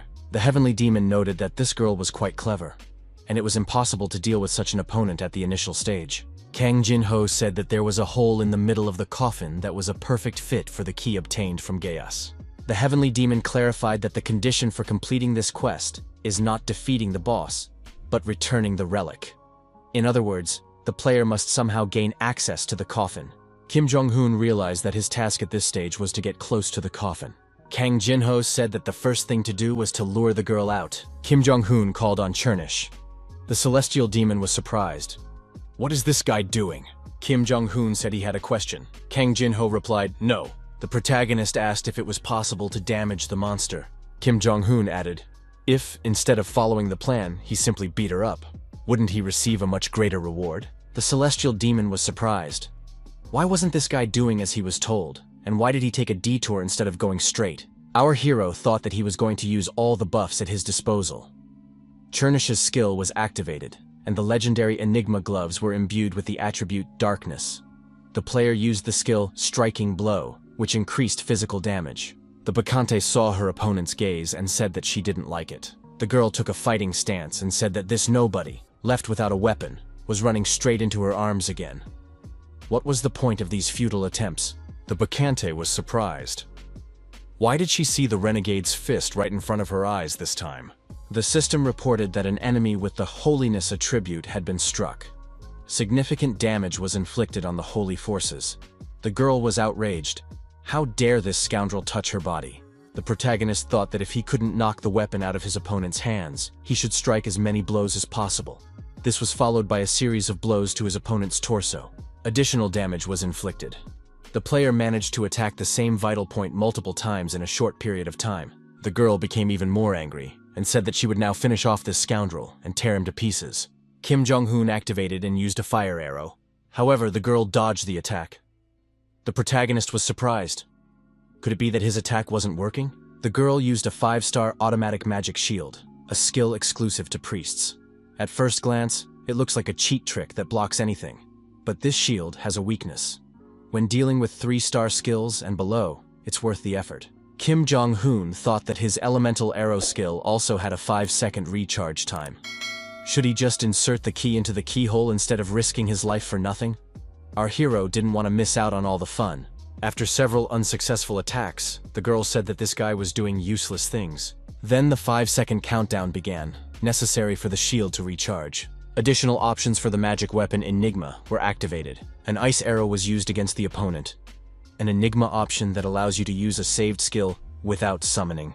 The girl said, did her opponent really think she could fool her dragon eyes with a smokescreen strategy? Kang Jin-ho looked closely and saw the item around her neck.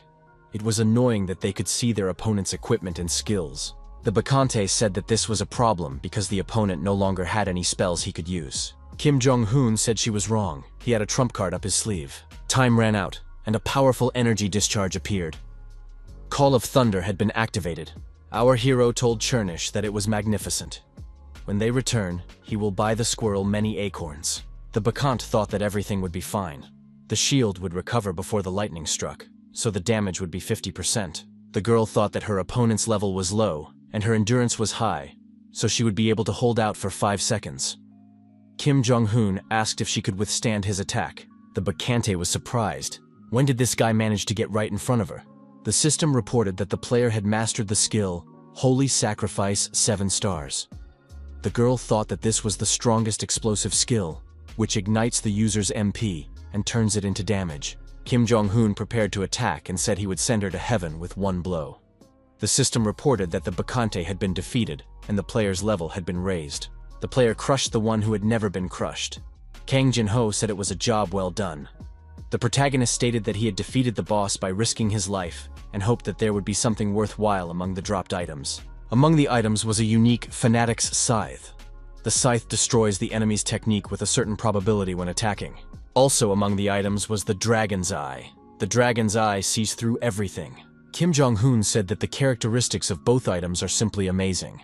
Battle Priest is a fairly popular profession. Exclusive items are very rare and can be put up for auction. The young man was holding the very necklace that had been hanging around the neck of the Bacante. Kang Jin-ho said that it was a very versatile item that could be used in all content related to battle. Unexpectedly, the necklace and the skill window lit up. The magic engineering skill detected an enchantable item. Kim Jong-hoon thought that he could also use the necklace and chose Dragon Eye. The system reported that the enchantment could not be continued due to a lack of materials. Kang Jin-ho said that Adrian was a strong opponent and a regressor. Kim Jong-hoon noted that this was an insurmountable gap. Starting such a duel right now would be madness. He would have to postpone upgrading the necklace until later. Kang Jin-ho suggested checking the main quest's harvest. Kim Jong-hoon took out the crystal shard of the sphere and approached the coffin. A bright glow appeared from inside. Kim Jong-hoon looked inside and thought in surprise, could these really be the relics? A wooden figurine and a red crystal. Kim Jong-hoon decided to check the skill card first. The skill Dresh's Doll Spells was acquired, 9 stars. Kim Jong-hoon remembered that the description mentioned this doll. The system reported that the player had completed the quest, Legacy of the Spell King, Part 2. The next quest opened. Kang Jin-ho told Carpe to look back. A silhouette of a woman appeared in the beam of fire and asked, is this the very scoundrel who destroyed the apostle in this body? The system announced that the quest event, God of Madness, was beginning. The woman said that there was nothing worse than realizing that the place where she had awakened after so many years of sleep was this tomb. Could it be that she was standing before one of the surviving inhabitants of Akram? Kim Jong-hoon asked what she would do in that case. For the first time in a long time, the current world had turned into utter chaos. Wouldn't it be right for him to take responsibility for the sacrilege he had committed? Kim Jong-hoon thought that this divine level was something that ordinary players could not handle. Kim Jong-hoon decided that at least he had completed the quest, so if he died, all his efforts would not be in vain. The woman said that was ridiculous. He allowed himself to relax when he came face to face with her. Now the hour of his death had come. The Soul Stone reacts to the intense energy of a kindred spirit. A girl appeared who, using her unique sword, defended herself from her opponent's attack. The villain was surprised. Who was she? The girl replied that she saw no need to introduce herself to such a lowly deity. The villainess said that it was pointless. Could Akram still have such power? She believed that today would be the end of the villains from Akram. Apparently, a mistake had been made. The defender said that the villain had no right to speak about Akram with her filthy mouth. She must disappear. Kim Jong-hoon silently glanced at the girl. The defender looked back and looked at the young man. Kim Jong-hoon thought she was a blonde with blue eyes and a rather pretty appearance. The girl said her name was the first sword of the spell-casting king, Brilliant Statinia. Brilliant Statinia said that following Akram's will, she had opened her eyes here. Brilliant Statinia asked the young man if he was her master. Kim Jong-hoon thought this was complete madness.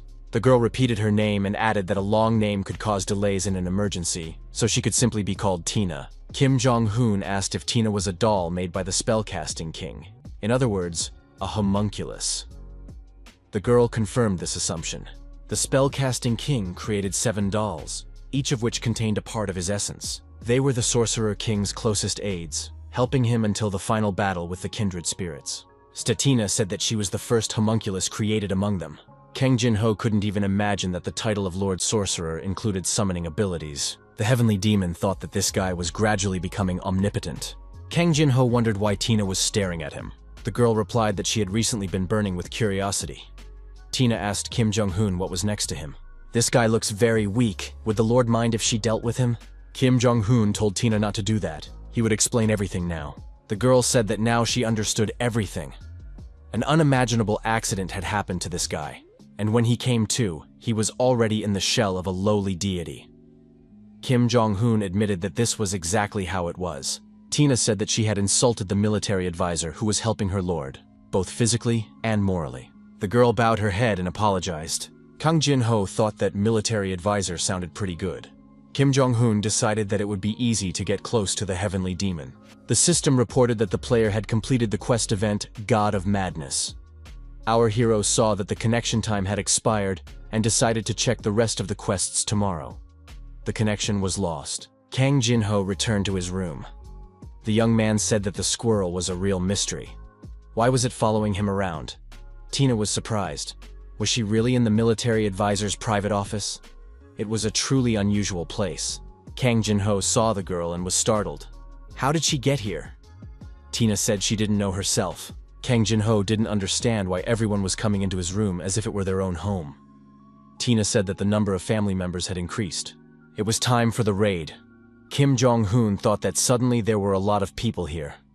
Karpa told his kindred spirit that he had returned. The celestial demon admitted that the guy was late today, but he had been waiting for him eagerly. The system suggested entering the rare-rated dungeon, Luan's Pit. Our hero understood what changes had taken place. Because he had successfully completed the quest, this place had become a normal dungeon. Kim Jong-hoon asked if it was true that the heavenly demon had been appointed as the room administrator. Did he now own the living space? Kang Jin-ho replied that this was the first he had heard of such a thing and suggested opening the status window.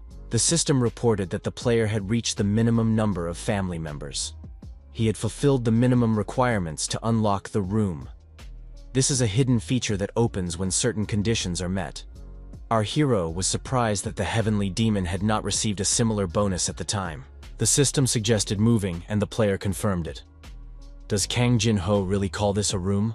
The protagonist was surprised by the size of the mansion, which looked like it had come out of a manhwa picture. But here, even Chernish and Tina are farming in the garden, which is beyond imagination. Kim Jong-hoon asked the girl what they were doing here. Tina replied that Chernish wanted to have his own tree, so she decided to help him with that. Creating friendly relationships between family members is one of the fundamental aspects of maintaining a healthy atmosphere in the home. Kim Jong-hoon said that the main thing is that they themselves like everything. Kang Jin-ho admitted that planting is limited to acorns, but later, when the room becomes larger, it will be possible to grow something more interesting. Other places included the training center and research center. Here, family members can improve their skills and experience. There was also a vegetable garden and an orchard. Here, various magical base materials could be obtained. In the mine, you can extract ore and other minerals. Tina said that there are many different places here. The girl noted that the Lord would be most interested in the door in front of him. Our hero ended up in the workshop, and he liked it. Kang Jin-ho said that since they had come here, they could try to make something. Kim Jong-hoon asked if that was really possible. The celestial demon explained that the profession of a Lord Spellcaster could be classified as creative. The downside is that the level of difficulty is extremely high. You have to see everything with your own eyes. A low-quality iron ingot is given as a reward for opening the workshop room. To begin with, you need to try to create something using the magical engineering skill. The system reported that the player chose to create a chainmail sabaton. Our hero shouted that he hadn't chosen anything, that he first needed to understand how everything worked here. The system reported that production was starting. Kim Jong-hoon shouted that he would now strike the center to stop everything. The low-quality iron ingot was damaged. Kim Jong-hoon thought, Was what he was doing now a game of catch the rhythm? Our hero continued this activity and tried to get into the rhythm at least once. The system reported that the player had succeeded in creating a plate sabaton with a rating of magical. The first piece of equipment had been created. Kang Jin-ho looked at these experiments and thought that rhythm was not his forte. Kim Jong-hun decided to try creating other pieces of equipment. Tina told the Lord to follow her. The spellcasting king had achieved outstanding results in many areas, but his professional specialty was rune engraving. When the player places the created equipment on the workbench, the engraving of runes begins. A magic pencil must be used to engrave the runes. The effect of the completed rune is activated randomly. Kim Jong-hun wondered what they wanted from him this time. And where was that pencil? Tina said she would explain the process of engraving runes to the Lord. You need to add the magic solution you got as a reward for opening the workshop. The solution is made by melting magic materials in certain proportions. The higher the frequency of the ingredients, the closer it is to silver. Next, the solution must be extracted from the glass using a pencil. Repeating this action several times until the pencil is completely filled with the solution. Kim Jong-hun received a fountain pen, so he will have to use it. Tina said that if the Lord steps even a millimeter over the line, the item will be destroyed, but she is sure that the Lord will manage. Kim Jong-hun thought that since the production tasks were easy compared to other quests, he was being given a bonus as a production bonus. Thanks to this, his rating increased and new options were added. Kim Jong-hun asked where they were going again. Kang Jin-ho replied that they were going to his room. Our hero was surprised. Could he enter it too? The celestial demon confirmed this. When the room function opened, something happened to his own room. Karp must see this. Our hero's surprise knew no bounds. Why was this thing in his room? Kim Jong-hun asked if the capsule had suddenly appeared there. Maybe it could be connected. Kang Jin-ho said that it was impossible to connect the capsule now, but he had a suggestion. As the room's functions expanded, it would be possible to connect the capsule to the network. The system reported that various objects could be installed in the room. Various items and effects could be obtained from the installed equipment. But there was no mention of the capsule. Kang Jin-ho said that there is internet access there. However, only internet platforms connected to a PC are available. Kim Jong-hun seemed to say that he wanted to stream. After all, Karp has already posted a video from the cave of the hellish monster. The young man said that he edited and posted everything that was worth paying attention to. The heavenly demon suggested checking the views. There were a lot of views. An email address was provided. But what's wrong with the cryptocurrency window? Kang Jin-ho said that it was worth commenting on, and that all management opportunities were open to the young man. Most well-known streamers actively use the services of management. Management helps with everything from search engine optimization of posts to video editing. Kim Jong-hun agreed that it is a pretty good service and saves a lot of time. Should they learn how to use it? Kang Jin-ho said that he could take care of all this. Our hero said that he believes in the powers of this heavenly guy. Kang Jin-ho added that the internet is accessible, so after Karpe leaves the game, he can calmly deal with issues related to streaming. Kang Jin-ho noted that the only thing Karp needs to do is to flawlessly complete the tasks assigned to him. He, in turn, will do everything possible to help. Kang Jin-ho said that if Kim Jong-hun suddenly quits the game on a whim, all their efforts will go down the drain. Then he will remain a ghost in this game forever. Kim Jong-hun must give him the opportunity to break out of the loop of endless regression. Luan City. Our hero sent the items to auction, replenished his supplies, and finished repairing his sword. Now they can continue the quest. The system reported that the player cannot continue the quest, Legacy of the Spell King. The player's level is insufficient. Kang Jin-ho said that everything is obvious. Only after reaching level 35 will it be possible to attack Manada, but the player failed at level 17. Kim Jong-hun said that he had to level up 8 times before the next quest. In that case, it was worth filling in the gaps in his inventory. He needed another attack skill. Kang Jin-ho said that the course was set. There was only one answer, to move on to the Sea Cave quest. This quest is the most important one in Luan. Due to its huge rewards, it is very popular among users. It is a mandatory quest that is a great help for beginners. But there is one strange condition. Basic robes purchased from a specialty store have no abilities. To complete this quest, you need a group of at least 2 people, both of whom must be users. NPCs are not allowed. Kim Jong-hun thought that in this case, he needed to team up with another user. But isn't he currently on opposite sides of the barricades with the others because of the story of the Spellcasting King? 800 years ago, the Spellcaster King became the first emperor to found the Akram Empire. The kindred spirit that destroyed Akram is the player's helper. Kim Jong-hoon thought that if the story was to be believed, Tina had been directly involved in this. She participated in that war against the false gods. In that case, what would happen if another kindred spirit recognized Tina? Tina said that the Lord was worrying needlessly. She added that the 7 dolls, including herself, were produced at the very end of the war. Since a secret and swift attack was launched on the enemy camp, there is simply no one among the false gods who remembers her face. Kim Jong-hoon said that if she was okay, he would be able to breathe a sigh of relief. The guy thought that the problem was that he had to raise this powerful cheater from the first level. But there was no other choice. Kang Jin-ho noticed that Karpa had become smaller. Was this not combat mode? The protagonist acknowledged this. It allowed him to increase his recovery speed 3-fold. Now it was time to move on to the cave. One of the players offered to keep him company in the cave for only 15 minutes. The girl asked the adventurer to find her pendant. In return, she would give him the precious cards she had collected. The player accepted the quest, the girl's request. The girl asked the messenger of the gods to help her. The protagonist thought she looked like a very ordinary NPC. However, why do some users call her Luana's angel and others demon? Kang Jin-ho said that the quality of the reward she gives can be either high or low. Our hero was curious if the entry restrictions would be lifted. The dungeon is not included in the list of things that can be unlocked. He will have to go in search of a partner to enter the dungeon. Kim Jong-hoon said that skills don't matter. He would prefer someone with whom he could calmly complete the quest and easily go their separate ways. Is it possible to find such a person here? The ninja asked. The god of battle is looking for a partner? Finally, they meet again. Hanzo said that this was a very fateful meeting. He never expected that they would meet like this. The ninja suggested that their connection, which arose in a past life, would not be easily broken. Kim Jong-hoon wondered if there might be another companion in the community. Hanzo said he was ready to provide full assistance. Hanzo turned to the god of battle. Kim Jong-hoon asked why this guy kept pretending they knew each other. Kim Jong-hoon asked if this was really the same guy from the bloodthirsty group. Hanzo was delighted that the god of battle remembered him. The ninja reminded him that he was now free as the wind because he had severed all ties with that mercenary guild. Hanzo asked if the god of battle had decided to take on the quest to find the item. The ninja asked if it wasn't better to work with someone the god of battle knew than to try to find common ground with a stranger. Kim Jong-hoon thought that this guy was actually a good choice for a companion. His playing style was neat, and it was thanks to him that he managed to get the profession of a Lord Spellcaster. Our hero agreed to take Hanzo as a companion. Kim Jong-hoon told the heavenly demon that this guy looked pretty good. Kang Jin-ho told Karpe not to show his status window to anyone. The protagonist invested his bonus points in dexterity and mana, but he still had 37 points left. Maybe he could try investing in Dresh's doll spell?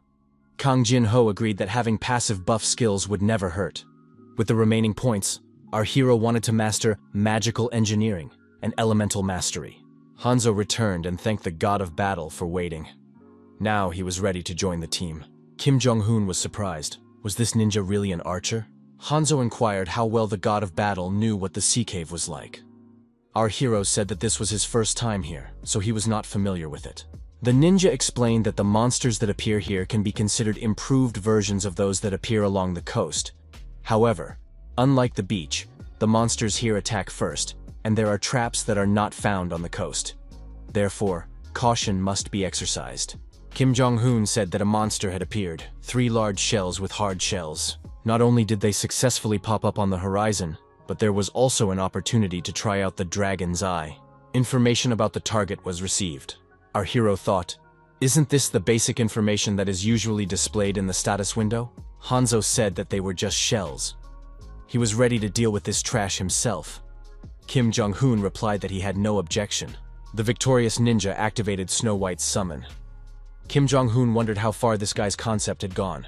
A wind caress appeared, a pet of heroic rank. Hanzo commanded Snow White to go into battle and activated the air cannon. Our hero thought that turning the shell upside down would completely neutralize the enemy's attack. The ninja did a good job. The victorious ninja used the invincible sword. In doing so, he hit 3 shells at once. Kim Jong-hoon said that Hanzo destroyed the enemy in the blink of an eye. He turned out to be a good fighter. Hanzo added that he was looking forward to his partner's battle with the next opponent. Kim Jong-hoon summoned Chernish and activated the Thunder Summon. Lightning shots were used. Chernish's family member defeated the magic-intoxicated mermaid. Kim Jong-hoon told the squirrel that it was a great job. Hanzo turned to the god of battle and noted that he couldn't even imagine that he also had a pet. Pointing to the doll peeking out of his pocket, he asked, "Has the god of battle changed his profession to puppeteer?" Our hero replied that it seemed to be true. The young man thought it best to remain silent. There was no telling how things might turn out. The partners approached a fork in the road. It was time to make a decision. Hanzo said they could just go right. The dungeon boss was hiding on the left. Kim Jong-hoon was surprised. Shouldn't they go there first? The reward would be pretty good. Hanzo explained that it was a very slippery creature. Their goal was to find the pendant, so they didn't need to waste their energy on the boss. Kim Jong-hoon was surprised. "Why are you suddenly so nervous?" Kang Jin-ho said that this guy's reaction was quite reasonable. The boss here is a disgusting creature in many ways. This time, it's not worth getting involved. Kim Jong-hoon said that, on the contrary, it would be fun. Our hero suggested taking a look inside and moving on. Hanzo was forced to follow him. Kim Jong-hoon said that his ears caught some kind of rustling sound. Hanzo added that the boss had arrived, that the creature was already there. The boss monster, the giant slasher, sensed the player. The partners stood rooted to the spot, while the monster moved towards them at tremendous speed. Tina appeared in front of our hero and said that as long as she existed, this creature would not be able to get close to the Lord. Our hero thanked the girl. Kim Jong-hoon wouldn't say that this monster was huge. Why were they all so scared? Kang Jin-ho covered his eyes with his hands and commented on this action. Hanzo also buried his face in the ground and said he didn't want to look at it. The protagonist didn't understand what the problem was with these two. Tina said that the monster's outer shell was very durable. The young man thanked Tina for the information. In that case, it was time to find a suitable strategy. It was necessary to activate the dragon's eye. The boss, the giant cutter, had unique skills. He possessed a wave attack with his body and had an oily outer coating. He was also capable of lightning-fast petrification. Kim Jong-hoon said that these skills were unique to the boss. Something like an automatic magic shield, like Minada's. Kang Jin-ho noted that the lightning petrification skill would require some effort. The protagonist thought that right now he had no weapon for an instant piercing strike or similar skills. The young man decided that for starters, he just needed to hit him hard. Our hero activated the lightning arrow and aimed it at the monster boss. Kim Jong-hoon was curious to see how much damage he had managed to inflict. Kim Jong-hoon asked Tina how long she could hold out.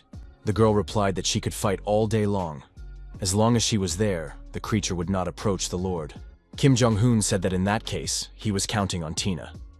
First of all, they needed to reduce their opponent's health to about 30%. Kim Jong-hoon activated the lightning arrow again. The intense attacks continued. Kino summoned the monster to herself and said that she was his opponent. Kang Jin-ho had no idea what Karpa was up to, but it seemed like everything was going according to plan. Our hero declared that now was the time for the final touch. Kim Jong-hoon asked Tina if there was a spot on the top of the creature's shell that could be easily pierced with a sword. The girl said that the previous attacks had created a small gap in the upper part of the giant cutter's shell. It was quite possible to strike that spot. Kim Jong-hoon thanked the girl for the information. The young man called for the green skin destroyer. The protagonist found the gap in question. Our hero jumped up, swung his sword, and said that the monster had no options left. Kim Jong-hoon stuck his sword into the crack in the armor and jumped off the monster onto the ground. The player's mana was increased by 5. Kim Jong-hoon said, "That's what outer oil coating means," and summoned Chernish. The system reported that the giant cutter had been defeated. Kang Jin-ho said that the player used the sword as a lightning rod. It was a good idea. The player reached level 20. Skill points were added. Kim Jong-hoon said that fortunately, she had mastered the elements before entering the dungeon. Kang Jin-ho praised the player. He suggested taking all the loot and moving on. Our hero said that Chernish would take care of everything. Chernish's skill is collecting instinct. He automatically collects items around the player and puts them in the inventory. Kim Jong-hoon said that they had no business left here and asked if Hanzo was okay. Hanzo apologized for appearing before his partner in such an inappropriate state. The ninja said it was time to reveal the truth. He was from the United States, and as a child he had been bitten by a tarantula. Fortunately, the venom was not too strong, but he was found to be allergic. Hanzo added that he was taken to the emergency room and was barely revived. But since that incident, his body freezes at the sight of insects. It's a kind of trauma. Kim Jong-hoon apologized. If he had known about this tragedy, he would have come here alone. Hanzo stated that a true knight would never leave a comrade alone. If the concept dominates the brain, it is even possible to overcome trauma. The system reported that the player had received the girl's pendant. The quest is complete, and you can receive a reward from the NPC. A portal is created that allows you to move to the entrance of the dungeon or to Luang. Our hero suggested that his companion leave the dungeon. After the stress he had been through, Hanzo needed to rest. Kim Jong-hoon told Hanzo not to be ashamed of being attached to his concept. He is sure that they will meet again if the chance arises. The protagonist quickly said goodbye. Kim Jong-hoon thought that now he had 2 skill packs to unlock. It was a reward for reaching level 20 and a reward for completing the quest. Kim Jong-hoon stated without false modesty that he was a very outstanding personality. Kang Jin-ho wondered if it was necessary to go so deep into the forest to unlock some unfortunate skill. Kim Jong-hoon said that the more people there were, the higher the probability of being exposed. Kang Jin-ho admitted that this player had become overly secretive. Our hero said that he was getting tired of the arrow of the elements, so he hoped that he would find some new offensive skill in the pack. He needed to check the items that dropped after defeating the boss, and then open the skill packs. Kim Jong-hoon noticed that Chernish had a card pack in his teeth. Kim Jong-hoon said that it was a skill pack. If a normal skill is revealed, he will also be able to master it. Kang Jin-ho said he wanted to clarify one detail. In PC, skills can be used not only by users, but also by NPCs. In addition, they also receive rewards, but not for every 5 levels, but for every 10. Users receive a lower class skill pack for every 5 levels, up to the 50th. The game also provides about 8 random chances. This means that most users can get a total of 10 to 12 skills. Users who reach the 50th level will be able to undergo a second status change, and from that point on, a mid-class skill pack will appear, which will drop every 10 levels. Kang Jin-ho said that the 3rd upgrade will be possible at level 150. Kim Jong-hoon asked what the final level of this game is. Kang Jin-ho replied that his personal record was the 4th status upgrade. Tina said that before she lost all her power, she also reached the 4th status upgrade. Kim Jong-hoon looked at the status window and said he was considering selling the sword. Kang Jin-ho suggested considering the option of giving the sword to a family member. After all, a pet, a member of the family, also needs items. The protagonist said he liked the suggestion. Tina added that it was indeed a beautiful sword. The girl said that it was a great honor for her to receive such a gift from the Lord. In the future, she would continue to glorify the name of the ruler to repay his kindness. Before opening the skill pack, our hero appealed to the heavens and asked for help from all the gods of the world. Kang Jin-ho couldn't believe that a 6-star skill had dropped in the lower class skill pack. He had been playing this game for 10 years, but he had never had anything like this before. It wasn't fair. The protagonist decided to check the skills he had already mastered and opened the status window. Kim Jong-hoon said he saw light at the end of the tunnel. Kim Jong-hoon reported that he had gathered almost all the necessary materials, except for one. But where could he get it? Kang Jin-ho said he had one idea. To do this, they needed to catch that particular mob. At the end of the beach, under the moon, there was a hunting ground called Sea Forest. Monsters lived there. What they need is held by a field boss called the Elder Trent. Kim Jong-hoon felt his heart begin to beat faster. The Sky Demon said they wouldn't be alone there. That would be a problem. Kim Jong-hoon agreed that there were many people in the game who didn't think ahead and didn't know what to do. The Celestial Demon suggested moving to the village and preparing everything necessary for the raid. The cook told the adventurer that if he gathered sea mushrooms in the eastern forest, he would receive a good reward. The player took the quest, Gathering Sea Mushrooms, from Chef Mike. The knight said that Trents sometimes appear near the settlement, so there is concern for the local residents. Can the player help? The player took the quest, Destroy the Trent, from the guard Luana. Kim Jong-hoon noted that there are many Trents here. He sees many quests related to them. Kang Jin-ho said that this is why the sea forest will be crowded with people. Kim Jong-hoon thought that everyone was eager to destroy the boss. Luck also plays a major role here. An old man approached our hero and said that they hadn't seen the descendant of the spellcasting king in a long time. The old man suggested moving to another place, because there were too many ears and eyes here. Our hero found himself in the place where he passed his first test to change his profession. The old man said that Akram's humble servant was requesting an audience with the Spellcaster King's first sword. Kim Jong-hoon thought that the Spellcaster King Dresh was the founder of the country. Tina, his former right-hand woman, must also be a legend. The old man couldn't believe that he was seeing the legend of the Akram Empire with his own eyes. Even if his soul flew to heaven right now, he would have no regrets. He needed to use the memory spell to keep this moment in his heart forever. Kim Jong-hoon said that Drek was putting them in an awkward position. Tina didn't like his attitude. She felt like she was being mocked. Drek apologized, saying he had behaved too recklessly. But he had come here to deliver something to the descendant of the spellcasting king. A gift box appeared, which was given for reaching the 20th level. Kang Jin-ho said that this was a bonus concept, the essence of which was that a reward was given for every 20 levels. Our hero asked the heavenly demon what he thought. Would there be anything mythological in here? Our hero decided to open the box. Its contents glowed, radiating light. Grok received a special small potion from Akram. The box also contained Akram's magical robe. Our hero saw a radar there as well. It was an ancient radar, restored by Akram's scientists after long research. The player received a blueprint for the radar. The method of creating the radar is recorded in the magical engineering skill. Kan Chin-ho said that special potions are more effective than their basic counterparts. Outerwear is a piece of equipment that is considered on par with a necklace or ring. All of this is quite difficult to obtain, so the player is very lucky. Among other things, the radar is an item that can be used in boss raids. If other users find out about this, they will collapse in a fit of rage. Kim Jong-hoon said that his problem was that he was too good. Kang Jin-ho thought that was too annoying. Drek suggested that the player liked his gifts.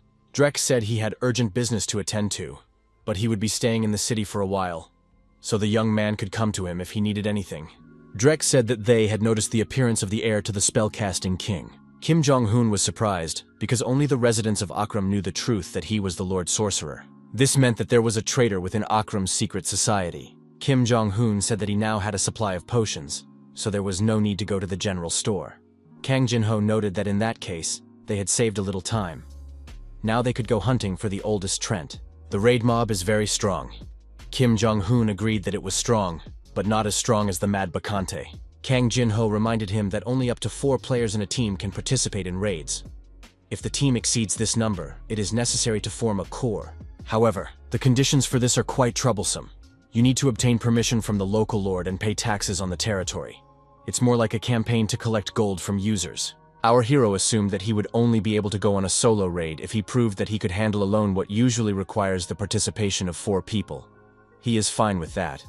It's just a pity that there is no healer. He will have to rely on potions for now.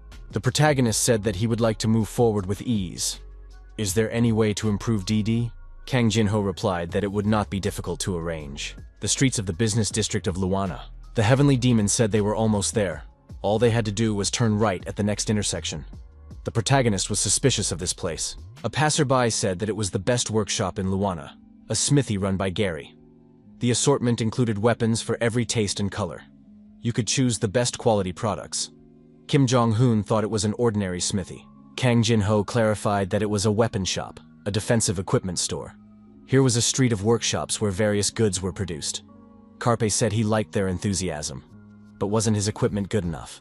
The heavenly demon was surprised. Did Karp really think he had brought him here just to pick up an item? To reach their destination, they needed to go a little further. This was the Street of Enhancements. Kan Shin-ho said that today was the player's memorable first enhancement day. Enhancement and destruction are inseparable. To be able to deal more damage, you have to take risks. All enhancement points have the same probability. The game also has enhancement insurance, so you can try your luck. The protagonist asked what rank in PC is considered a 100% success. The heavenly demon replied that it all depends on the rating. If they were dealing with a heroic rating or lower, it would be the 6th rank. Kim Jong-hoon asked if it was enough to have only weapons and gold. Tina said that wasn't quite the case. A special component, an enhancement stone, is required for the enhancement process. It is usually sold at enhancement points or dropped by mobs. Tina added that among the nobility of Akram, there was a family that rose to the position of marquise solely through blacksmithing and enhancement skills. It was a nobleman responsible for enhancing high-ranking equipment. Her equipment had also been enhanced by this family. The girl added that it was truly a legendary item. The Lord's sword was the best in the entire universe. Kim Jong-hoon suggested ending the argument and going somewhere. The young man pointed to the nearest place. It was pleasing to the eye. One customer complained that he had an unlucky hand. His equipment had vanished into thin air. What should he do now? The employee apologized to the respected customer. The young man reminded him that he had warned him in advance. Amplification could be dangerous at their station. Kim Jong-hoon wondered in surprise what the essence of the situation was. Kang Jin-ho reminded him that all enhancement points had the same probability. However, to be precise, there was one place where the amplification insurance was 1 unit less than in others. This was the very point. Here, one could get a new quest. The station employee said that the customer had been unlucky again this time. Kim Jong-hoon approached the young man and said he would like to ask about the enhancement. The employee thought they were in big trouble. It seemed that this visitor had mistaken him for his client. The employee apologized and suggested that the young man go inside quickly. The young man said that his family had been involved in enhancement for generations. The employee said that his ancestor had created the best enhancement center, and thanks to his talent, had been awarded the title of Marquis. However, all that was now in the past. The young man said that his family's strengthening was special. For it, he needed a family heirloom, a special, exclusive hammer. He added that once his great-grandfather dropped the key to the box with the relics into the sea, the family members spent all their savings to find the key, but their efforts were in vain. Gradually, their art of strengthening was forgotten, and the family fell into decline. The young man added that now he couldn't even bring himself to call himself a master. Our hero thought, is it really necessary to follow the script? The current head of the Fergus family is Kirapon Fergus, a magician and blacksmith with the most outstanding potential since the first head of the clan. The young man said he had a request for the adventurer. If he found the key, could he bring it to him? In return, he would give him the best reward. The system offered a new quest. Kim Jong-hoon realized that he was dealing with an NPC with a hidden quest. Our hero said he would help Fergus. The quest was accepted. The protagonist always wondered why the situation was so unusual. It turns out that they are dealing with an NPC with a hidden quest. Kang Jin-ho told Karp not to delude himself into thinking that he was the only one who had received it. If the quest was given in such an open area, then there were probably already several million people who had decided to take on the challenge. Our hero declared that he was no longer in the mood. Each player would try to complete this attractive quest in their own way. Kim Jong-hoon thought, if he increased his likability, perhaps Fergus would give him some additional information. Of the more than 500 million users who had passed through Luang, not a single one had been able to find the location of the key. This meant that the search method was incorrect. Kim Jong-hoon asked the heavenly demon if he knew where the key was. Kang Jin-ho said that the key was right in front of him, but circumstances prevented him from getting it, even though he knew where it was. Suddenly, everything around them began to shake. Was it an earthquake? Fergus was surprised. Was this the first time the adventurer had encountered something like this? In that case, his surprise was quite understandable. The young man said that in that case, the adventurer should follow him. He would show him everything. Our hero looked ahead and was surprised. Was this an optical illusion? A huge water dragon emerged from the depths of the sea. Fergus said that this is one of the 4 disasters, the king of sea dragons. Sometimes it rises to the surface of the water to bask in the sun or shake off dirt from its scales. It is a fairly quiet and calm creature. This dragon never comes ashore and quickly hides underwater. Kim Jong-hoon thought that with such a level of fear, it could well claim the title of one of the strongest in PC. Kang Jin-ho reminded him that Karpi had asked about the location of the key. The celestial demon added that the key was in the belly of this creature. It was quite possible that this dragon's level exceeded 400. It was not created to be caught. The king of sea dragons was one of the primordial monsters that existed before the dawn of humanity. It could not be defeated by ordinary physical strength. Kim Jong-hoon thought that he would not try to break through the cast iron wall with his head. Too unreasonable a sacrifice. It was better to give up. Kang Jin-ho was surprised. What was Karpe going to do? Kim Jong-hoon asked Fergus where the chest with the family heirloom was now. The young man replied that it was in the workshop. Fergus asked, had the adventurer mastered the skill of lockpicking? But that was hopeless. Even an adventurer with a 9-star skill had failed. Kim Jong-hoon told Fergus to trust him. The workshop was in disarray. The protagonist did not feel the heat here. The workshop had been idle for a long time. Fergus said that a few years ago, he used to hammer on the anvil to keep his skills sharp. But for years now, he hasn't lit the fire in the forge, because he doesn't like that he can't create anything truly high quality. Fergus showed the adventurer the patterns on the floor. You need to go downstairs and walk to the iron gate. The young men then went to the place where the chest with the family heirloom was kept. Our hero saw a chest with the treasures of the Fergus family, an ancient family of craftsmen. The chest cannot be opened with a legendary key. Only a special key belonging to the Fergus family can open it. Our hero thought he could use the unlock skill. However, this skill can only be used once a day. Kim Jong-hoon said he would check the information about the unlock skill. Our hero was only 10 points short, but this could be made up with bonus points. Fergus asked if the adventurer had encountered some kind of problem. Kim Jong-hoon replied that he had just checked his stats and found that he didn't have enough MP.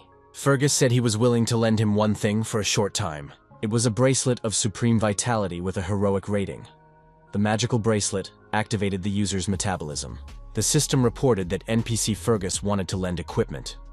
After the rental period expired, it would automatically return to its original owner. Kim Jong-hoon activated the unlock skill. The system reported that the player had completed the hidden quest, the Fergus family's cherished wish. The master thanked the adventurer and added that his gratitude knew no bounds.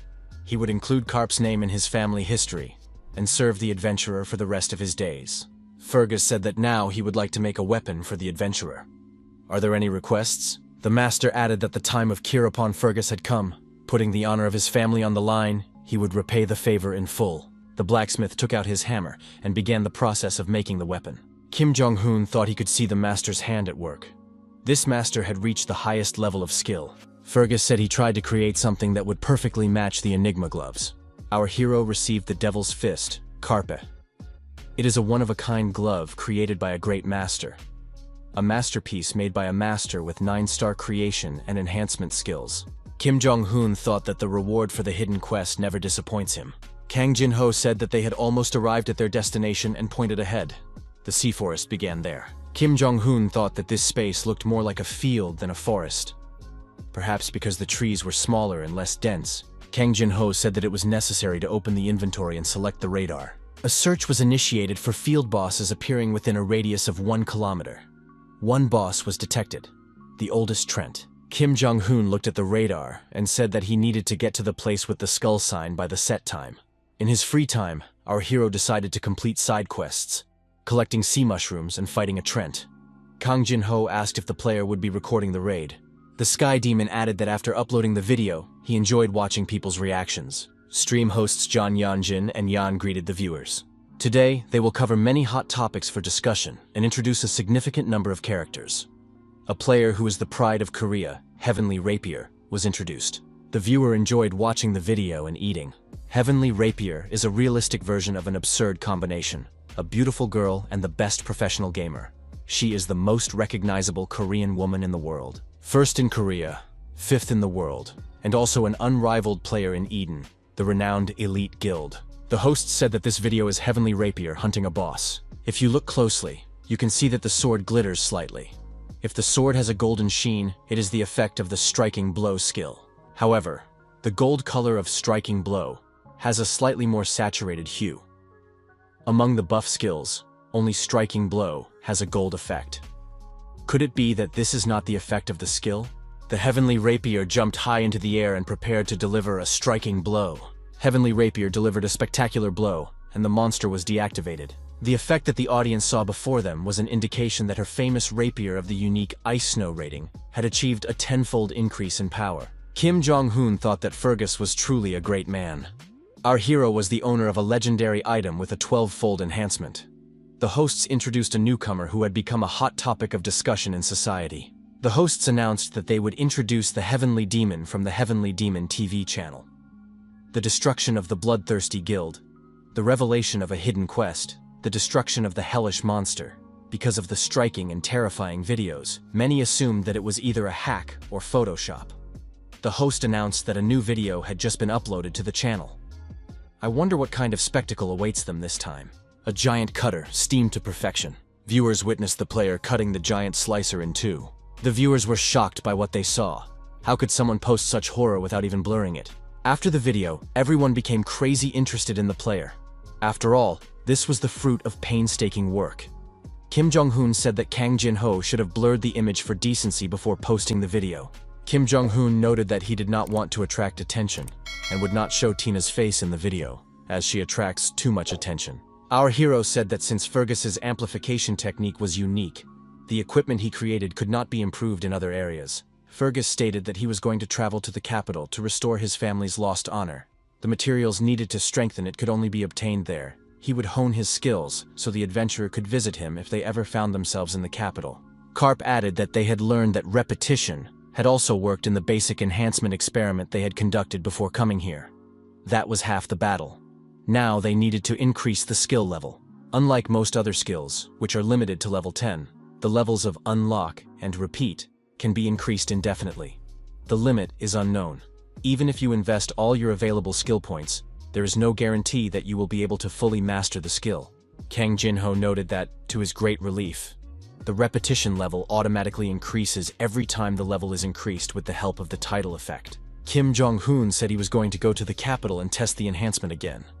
Kang Jin-ho replied that he had no objection. The protagonist said that until then, he would try to hold out using title bonuses and 12-fold weapon enhancements. Our hero thought that those who would help pass the time had appeared at just the right moment. A longtime resident of the Sea Forest appeared. Kang Jin-ho said that these guys were slow but had high defense. Since they were trees, their weakness was the fire attribute, but at the same time, they were fueled by the energy of the sea, so they had resistance to fire. The heavenly demon noted that Kim Jong-hoon rushed into the attack again, without listening to the end. Kim Jong-hoon delivered a crushing blow with his fist to the Trent, transferring a huge amount of energy. The sea Trent was damaged. Our hero thought that the striking power of the glove was indeed formidable.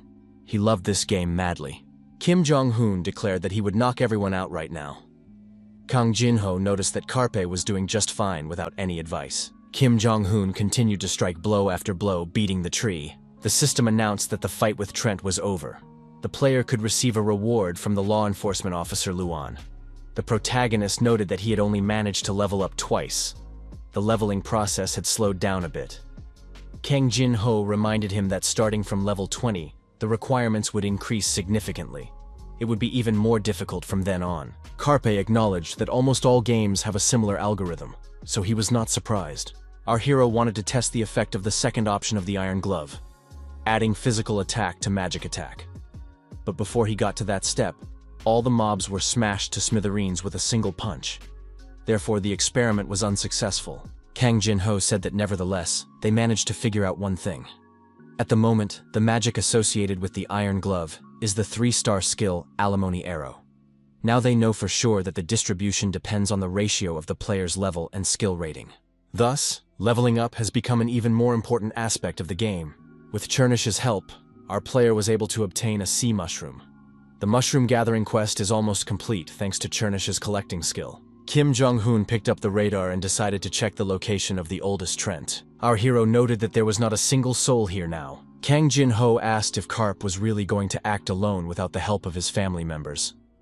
Our hero nodded affirmatively. Kim Jong-hoon noted that from a strategic point of view, it would be more logical for Tina to take on the role of a tank. Then he would act as a DD, and Chernish as a second DD. However, the young man said that this time he wanted to try to go through everything alone. Kim Jong-hoon added that a solo raid was every gamer's dream. The oldest Trend appeared. The protagonist activated Dragon Eye. Our hero determined at first glance that all the skills of the tree were related to defense. The heavenly demon said that, judging by the faint golden light surrounding the Trent's body, it was an elite mob. One glance at the status window is enough to understand that the concept of this mob is focused on defense. Its attacks are easy to dodge. There is no threat of instant death. However, it is notorious for its battles dragging on for a long time. If a player loses strength or vigilance, they will die immediately. Such an outcome is only possible in the case of a protracted battle. Kang Jin-ho said that Carpe could be an exception to the rule, as he has a few tricks up his sleeve. Our hero used Striking Blow and activated Acceleration, thereby increasing his physical attack power and movement speed. Kang Jin-ho thought he had the impression that he had tamed a hyperactive puppy. Carpe continued to beat the tree with his fists, saying that Trent was too slow. Our hero said that Trent could attack. He would receive exactly 20 more blows and get a taste of his fist. Trent felt uncomfortable and growled menacingly in indignation. Kim Jong-hoon wondered how the tree was going to attack at such a speed. Our hero activated Wind Slash, and the Trent was cut to pieces. The protagonist did not stop and decided to deliver a few more control blows. The magic attached to the Iron Glove was activated. After a series of brutal blows, the Trent activated its self-healing mode. Kim Jong-hoon said that it wouldn't help. He wasn't going to stop there. Kang Jin-ho said that the oldest Trent has 3 phases. The second one had just been activated. The first phase is a standard attack, while the second is considered a recovery phase. The main drawback is that the player must remain inactive for 2 minutes. However, the real threat lies in the third phase, the discharge. After recharging during the second phase, when the player enters the third, they cannot withstand even 5 minutes of confrontation. That is why the Trent must be destroyed in 2 minutes. The Heavenly Demon told Karp to fight the Trent as he usually does. Kim Jong-hoon thought 2 minutes was too long. He put 10 bonus points into strength and another 10 into mana. The magic attached to the iron glove was activated. A spell was cast. As the number of hits increased, even the glove's options were ready to explode. Our hero decided he had hit the jackpot. The system reported that the field boss, the oldest Trent, had been eliminated. The system reported that the player had obtained the bark of an old tree, saturated with the sea. Kim Jong-hoon said it was an amazing game. The guard's request was fulfilled. Our hero declared that he had reached level 25. Now he could move on to the next quest. The Heavenly Demon said that the second scenario in the search for the next relic of the Spellcasting King would begin soon. However, first he needed to upgrade his room. Kim Jong-hoon thought that a new quest would begin soon, but how would it start? Tina said that she remembered something about the second relic. Kang Jin-ho said that Tina's memories were gradually returning after reaching a certain level. Tina added that she knew the identity of the doll, the second relic created by the Spellcaster King. Tina explained that it was a doppelganger, a mirage from illusion. The system reported that the second relic of the Spellcaster King slumbers in the now forgotten ancient forest. The forest dwellers are extremely hostile to humans. To obtain the relic, it is necessary to gain their approval. 6 months after the release of The Last Savior, it became the best game among all existing prototypes, thanks to its stunning quality and magnificent world that everyone is delighted with. However, one oddity was discovered in the game. No user managed to find the elves. No one knew that the elves, who were thought to be extinct, were only found on the 25th level. Our hero asked Tina where this forgotten forest was located. The doll said she knew the way, but the Lord had to understand. A powerful barrier hung over the forest. It would have to be neutralized first. 800 years ago, the Spellcasting King had personally set up this barrier. But his descendant had to deal with it. Kim Jong-hoon thought that he had the skill to unlock it. It was worth a try. However, first he needed to visit Drek, because he had asked to be found after reaching level 25. Drek said he would gladly share the information. According to the records left by the Spellcasting King, a special blade was needed to overcome the barriers of the Forgotten Forest. Drek handed our hero a blueprint for creating the Spellbreaker and a magical solvent. Our hero thought that as soon as the room upgrade was complete, he could get down to business. All conditions for the room upgrade have been met. The room will be upgraded to the second level. Kim Jong-hoon received a notification that the upgrade was complete. By workforce, they meant rodents. If you give them a moderate amount of work, they will figure out what to produce and how to do it themselves. This is very convenient. The system reported that the gardens and mines are not currently being developed. The protagonist realized that production sites are limited. Kang Jin-ho was surprised. Since when did the room administrator become the manager of the workers? Management can be carried out through the administrator. The current administrator is the Supreme Heavenly Demon. Kim Jong-hoon said that this was much better than if he had been put in charge. Kang Jin-ho replied that it didn't matter. He didn't do anything anyway except edit videos. The Heavenly Demon asked if it was time for the player to go to the workshop. Kim Jong-hoon reminded him that they still had to break the barrier. He also wanted to see if he could create a radar. Karp added that while he was away, Kang Jin-ho should keep an eye on everything. The Heavenly Demon assured him that everything would be fine. Kim Jong-hoon noticed that the magic solution supplies had been replenished, and the iron ingots had changed. This was a reward for upgrading the room to the second level. Our hero added Charm Destroyer to the processing using the magic inventory skill. Kim Jong-hoon picked up the hammer and said he was ready to start production. Tina pointed the way, riding on top of Chernish. She solemnly declared that, putting her brilliance on the line, she would safely deliver the Lord to his destination. Kim Jong-hoon guessed that they had gone far east of the beginning of the sea forest. There were no users or monsters to be seen here. Could it be that elves really lived here? Tina said they had arrived. Before them was the door leading to the elven settlement. Kim Jong-hoon determined that a perception barrier had been set up around the tree. He couldn't see the door. Tina told Lord to look under his feet. Kim Jong-hoon saw something resembling a dog hole beneath him. Tina explained that this was the passage to their destination. She added that the Spellcasting King had entered using a miniaturization spell. Had the Spellcasting Lord not yet mastered it? Under the influence of external magic, Kim Jong-hoon began to shrink. He shouted that this was too much. Kang Jin-ho said that many people like such details. Kim Jong-hoon replied that it was easy to say when you were just a ghost. Our hero was pleased that the deeper they went, the wider the space became. Fireflies were flying around, and the atmosphere was quite pleasant. After a while, the protagonist found himself in the Forgotten Forest. The young man looked at the map and saw that it didn't show anything. Tina said that right in front of the Lord there was a barrier controlling access to the settlement. Kim Jong-hoon asked if she meant a barrier. This place was clearly not welcoming to strangers. Kang Jin-ho was surprised. Was Karp really not going to use the unlock skill? Kim Jong-hoon replied that there was no need to rush. The skill could only be activated when he wanted it to be, and he didn't know how large the area of effect was. What if he used it incorrectly and everything inside the barrier was destroyed? The system reported that all the elven houses had been blown up, and the quest had failed. Kang Jin-ho suggested that the player would have to say goodbye to the elves' friendship forever. Inventory. Spellbreaker. It was a dagger capable of dispelling all magical effects on the target it pierced. Our hero, dagger in hand, said he would do things the old-fashioned way. Kim Jong-hoon made an incision and thought that there should be no problems. But why did the air inside seem fresher? The young man suggested that they should now move to the elven settlement. Did Tina know the way? The girl said that the interior of the Forgotten Forest distorts mana, so the homunculus's sensitivity is significantly reduced here. She apologized for not being able to help. Kang Jin-ho was surprised. Why was Karpe so relaxed even though he had no idea where to go? Kim Jong-hoon replied that at times like this, players like him usually don't need to search for anything. Suddenly, our hero was stopped. It was the elves.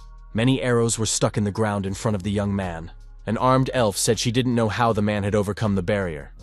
But if he took another step forward, the next arrow would fly into his head. He had to turn around and leave. Kim Jong-hoon apologized for his sudden visit and assured them that he had no evil intentions. The elf said that his intentions were irrelevant. The only way to prove that he was not an enemy was to leave. Our hero had no intention of leaving just because he was told to. In that case, it would not have been worth starting in the first place. Kim Jong-hoon decided to try to change their minds. Suddenly, Tina recognized the elf and addressed her by name, Crows, noting that they hadn't seen each other in many years. The elf also recognized Mrs. Statinia. 800 years had passed since their last meeting. Crows said she had missed Mrs. Statinia very much. Kim Jong-hoon realized that these girls knew each other and felt relieved. Crows asked who the man with her was. Statinia replied that she had completely forgotten to introduce him. He was the one who carried out the will of the spellcasting king and was her master. Crows bowed her head and apologized. She had not recognized the benefactor of the settlement. Kim Jong-hoon was surprised. Why was he called that? Crows suggested that Lady Tina had not yet told him anything. 800 years ago, their tribe had received tremendous help from the Spell King. Even after so many years, many still remembered this. Crows asked if they had come for the artifact left by the spell-casting king. The elf offered to take them to the queen, who would be delighted to welcome such guests. Kim Jong-hoon thought that everything was turning out to be much easier than he had expected. Perhaps the search for relics would indeed be easy. The elf queen asked what would happen if she didn't want to give up the relic. Indeed, the relic had been left here by the spell-casting king about 800 years ago. The queen asked why she should give this relic to a human. The protagonist was upset. Why did he think it would be so easy? Kim Jong-hoon asked Queen Eltaire, "Isn't it normal to return something entrusted to you to the person who came for it?" The queen said that he was quite articulate, since he had started talking about norms. But do people use the words entrust and transfer as synonyms? Eltaire added that the king enchanter was to blame for everything. It all started with him. The one who had been missing for 20 years suddenly appeared out of nowhere and destroyed the barrier around their settlement. Then the king threw a magical relic into their village and left, saying that his descendant would come for it. Whether to give it to him or not was up to them to decide. After his visit, monsters began attacking the settlement, wanting to get their hands on the relic. Does anyone know how much the security budget has grown over the last 800 years because of this gift? In fact, he is not a spellcasting king, but a king who creates problems. Eltaire added that all he knew how to do was complicate the lives of others. Kim Jong-hoon said he was ready to take responsibility for the actions of the spellcasting king. The queen thought, "This man really does feel a sense of responsibility. There is a reason why Statinia follows him." Eltaire said that she only needed one thing: labor. Beetles that suck tree sap live in the vicinity of the settlement. Although they deplete the trees, they are not dangerous in themselves. These beetles are large, but quite weak. It would be easy for the descendant of the spellcasting king to deal with them. Kim Jong-hoon was delighted. He had been given an easy quest. The queen said she had a conscience. Therefore, the young man just needed to catch 800 beetles. The system reported that the player had accepted the quest, Eradication of Tree Sap-Sucking Beetles. The queen said she would assign an escort to the young man. Cyrus would take the descendant of the spellcasting king to the forest. Eltire added that while the man was catching bugs, she would like to talk to Tina. Wasn't it time to free her soul from the burdens accumulated over 800 years? Tina thanked the queen for the offer but declined. She would not allow her lord to go on a mission alone. Kim Jong-un told Tina not to worry and asked her to have a good time with the queen. Cyrus informed the king's descendant that they had arrived. The creatures attached to the tree bark were the target of the mission. It was their breeding season, and they needed a lot of nutrients, which prevented the trees from bearing fruit. The king's descendant needed to get rid of them. Kim Jong-un thought that if Tina wasn't around, he should ask Chernish for help. But Chernish had been bribed with top-quality acorns from the queen. Our hero said that raising children is a thankless task, and Chernish did not follow him. Kim Jong-un, for research purposes, approached the sap-sucking beetle. The protagonist delivered a sharp and crushing blow with his fist. The system reported that the tree sap-sucking beetle had been destroyed. Cyrus said that these beetles were resistant to blows because of their thick shells. But humans don't use magic, do they? Kim Jong-un replied that he did not use magic. After all, he must not harm the trees. Cyrus thought that this man had even considered such a nuance. He could rightly be called the descendant of the spellcasting king. After a while, our hero said that he had just gotten rid of 40 of them. Why do they give such a lot of experience? That's amazing. Kang Jin-ho thought that Carpe was the only user currently in the forest. He didn't need to compete with other users to eliminate mobs. Besides, there are a lot of monsters that die from a single blow here. This is the best hunting ground for leveling up. Kang Jin-ho thought that this guy was currently leveling up with maximum efficiency. Level 130 Hunting Grounds, White Mountain. Gunter Lowell, a member of the North American 10th Guild's son, took first place in the rankings. The hunter said that even the Yeti had been dealt with. But this time too, not a single ice crystal had dropped. Kite said that Gunter had done a great job anyway. Gunter said that the girl must be bored waiting for him all the time. Maybe she would take up the challenge too. Kite replied that she didn't want to. Gunter knew that her profession was completely ineffective in the snowy mountains. Gunter noted that since the video was uploaded, there wasn't a guild that didn't want to recruit him. Finally, someone interesting had appeared in PC. Gunther said he was looking forward to what the future held for them. The Mammonism Guild office. The leader said that according to his observations, Kwak Mu Shin had once again gotten himself into trouble. That little rat still hadn't been caught. The assistant said he had nothing more to report to the head. However, he wanted to note that he had indeed reached a dead end, because he couldn't glean much information from the videos on the channel he runs. The only thing he managed to find out was that their opponent was a man, a mage with a sword who used lightning spells. And he had a pet. The leader said he understood. Manager Kwak should try to find him again, and as soon as he finds him, he should immediately recruit him into the guild. The leader noted that the guild's image had suffered greatly due to the coin fraud. If, after what had happened, they unexpectedly caught and destroyed one unfortunate user, what would be the outcome? They had to take control of the monster that had been able to defeat a warrior like Hanzo. Kwak Mu Shin thought that if it was about recruitment, he had an idea. How were things going with Choda-sun lately? Since yesterday, he had been transferred to a hidden class of monks called Blood Priests. Chui Di-san's sensitivity limit exceeded 107 units when playing Pallone. That's 2 units higher than on the Heavenly Rapier. Chui Di-san is the most promising member of Mammonism, who only came of age this year. He has high sensitivity and an 8-star kindred spirit.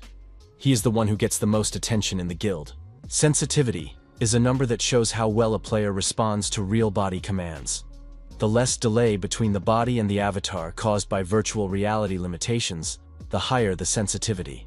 That is why people should live kindly. Then a bag of luck like this will surely fall into their hands.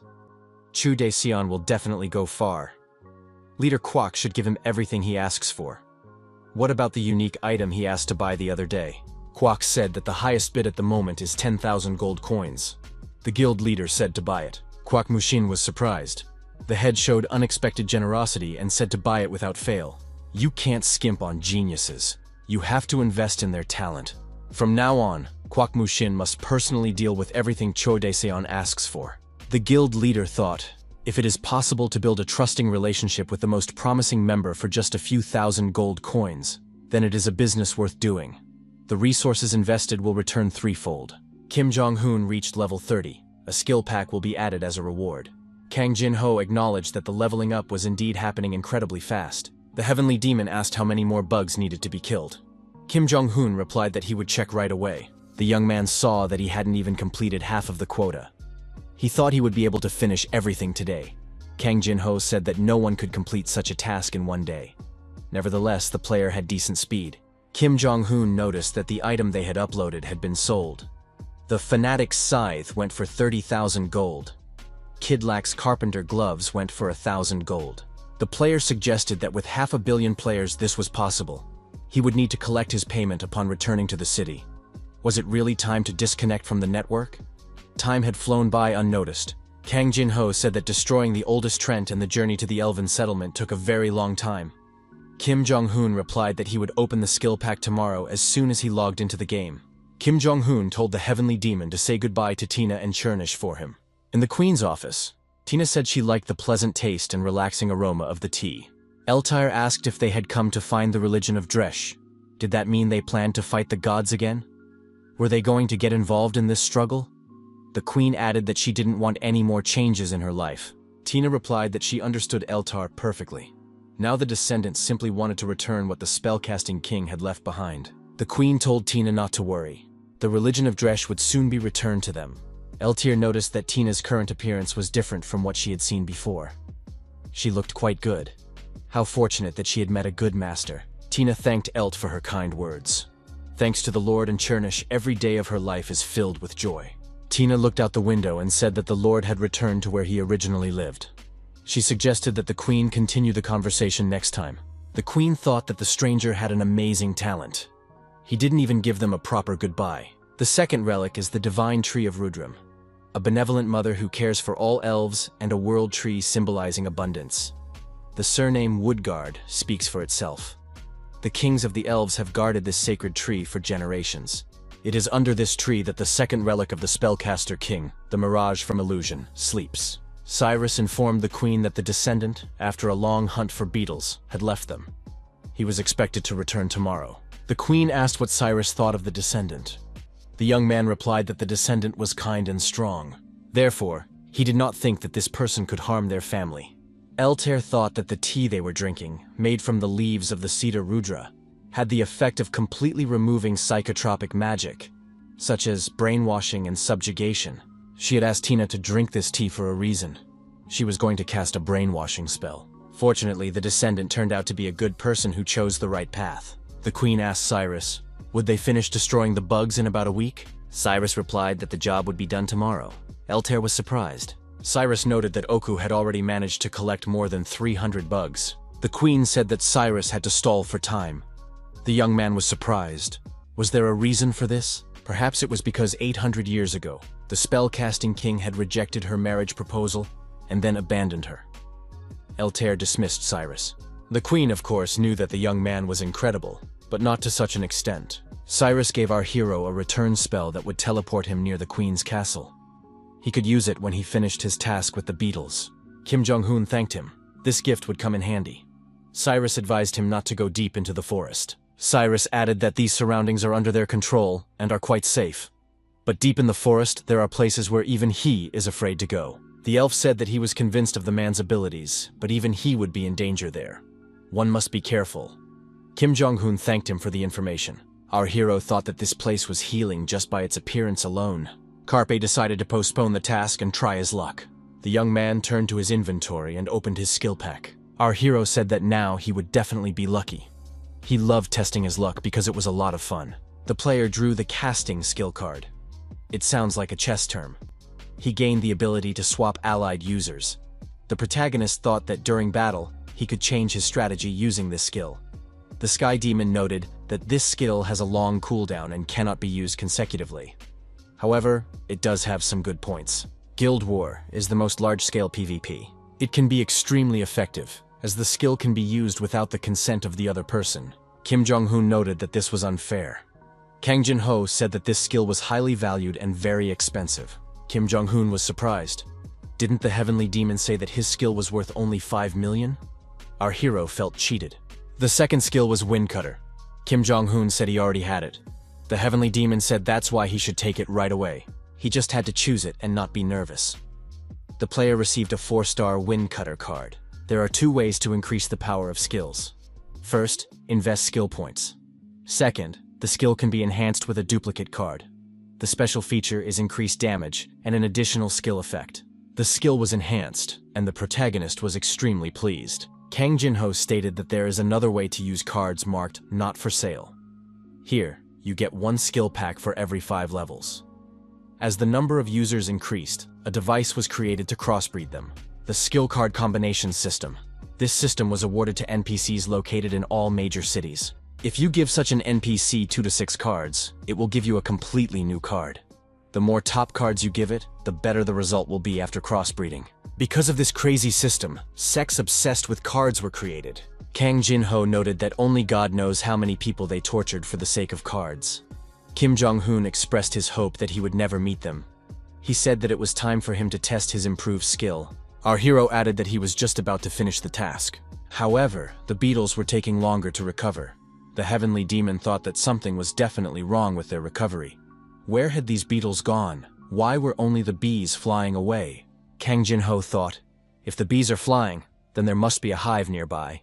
He needed to observe the bees. Our hero discovered a large cluster of beetles. How many are there? There were no trees nearby, so he could run around freely. The protagonist activated the Wind Cutter skill and got rid of the beetles. Our hero decided he could add a little magic. For him, it was paradise. The system reported that the task was completed. Now the player could receive a reward from the corresponding NPC. Kim Jong-hoon decided that he was too good. Kang Jin-ho said that it was all very strange. Carpe was surprised. Did the Heavenly Demon think that the quest was too easy? The Heavenly Demon said, the strange thing was that the bugs didn't react at all while he was destroying them by the hundreds. They just waited for their death. Was that normal? Kim Jong-hoon was even able to reach level 32. Kang Jin-ho asked Carp if he wanted to stop. Our hero replied that he didn't want to stop. The Heavenly Demon said that they needed to find the owner of this hive. Kim Jong-hoon suggested that they would soon be there. He caught all the bugs and gained even more experience. Kang Jin-ho noticed that the atmosphere had changed. Karpa had to prepare for a battle with the boss. They had to be careful. Kim Jong-hoon said that he couldn't see anything because of the fog. Could there really be a monster boss here? In this game, if the player does not cast spells aloud, the skill's power is reduced by 50%. In fact, this greatly affects the gameplay, especially when fighting against another player. Kim Jong-hoon thought he had no other choice but to act stealthily. He had to use the Wind Cutter. Kim Jong-hoon saw that the boss was a mantis. The young man thought that there must be another boss here. What is a mantis doing here? There was an encounter with the event monster Fragment of Catastrophe. Kim Jong-hoon noticed that its name was completely red. Kang Jin-ho noted that the difference in levels was more than 35. The protagonist activated the dragon's eyes. After studying the characteristics, our hero said that this boss had 3 skills with 8 stars. Kang Jin-ho said that Carpe would not defeat this boss. It would be better for them to leave now. The system reported that the catastrophe fragment had detected the player. The catastrophe fragment used mental domination on the player. The mental barrier was activated. All mental attacks were cancelled. Kim Jong-hoon said that he now had a chance to win. The Heavenly Demon said that there was a small problem. Did Carpe remember what the dragon's eye did? Kim Jong-hoon was frightened. Did this opponent really have skills above 8 stars? Kim Jong-hoon noticed that a blizzard had appeared. Could it be that the boss was angry with him?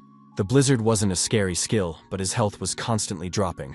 The strongest 9-star skill was the ice squall.